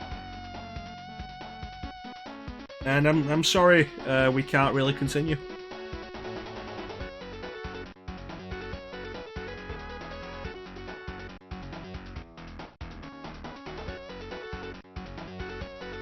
Yeah. Well, thanks for popping in though, Magic. I always really appreciate that. I always appreciate you seeing you around.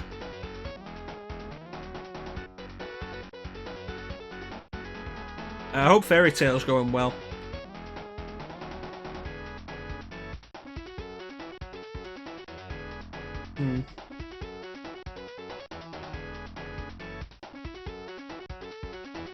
But with that, like we are actually going to end now properly. Tuesday, Sonic CD, 8 PM Greenwich Mean Time. Thursday, Sonic 3 Complete, 8 PM Greenwich Mean Time.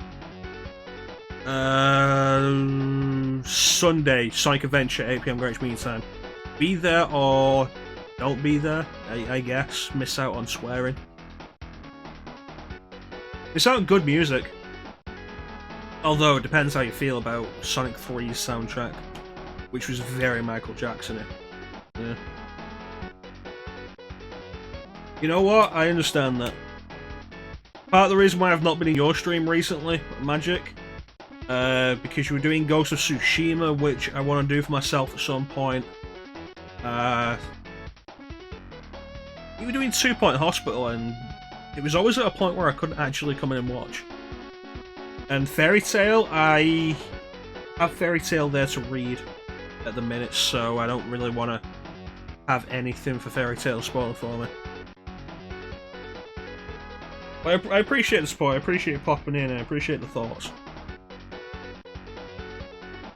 Yeah, with that, that is the end of today's stream. You've not done original Resident Evil 2? You've not done Bayonetta, really? Wow.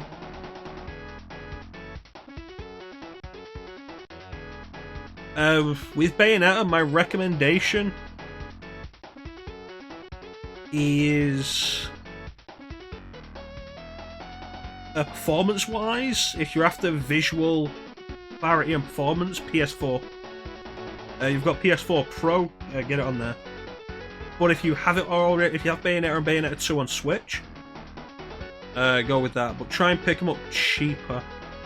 Bayonetta, or just buying Bayonetta on its own on Switch, is more expensive than buying the Bayonetta Vanquish bundle on PS4, which is ridiculous. Going to with Vendetta, yeah.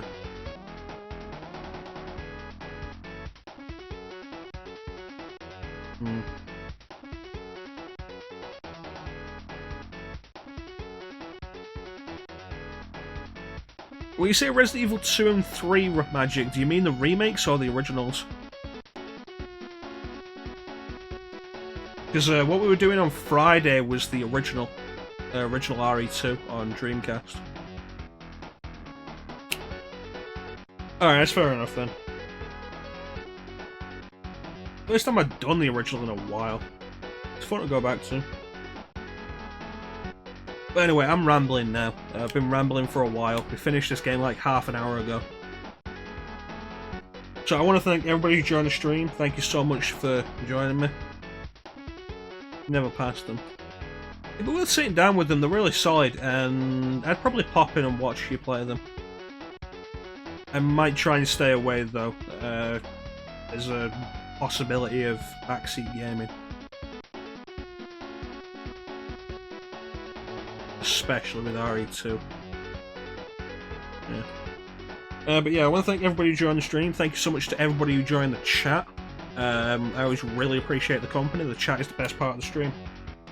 And thank you to everybody who stuck around through the rambling, because we finished this game half an hour ago. But in the meantime, I want to thank everybody for watching. Have yourselves a fantastic time of day, and take care. Catch you later, guys. Take care. Bye-bye. Bye. Bye-bye. Bye.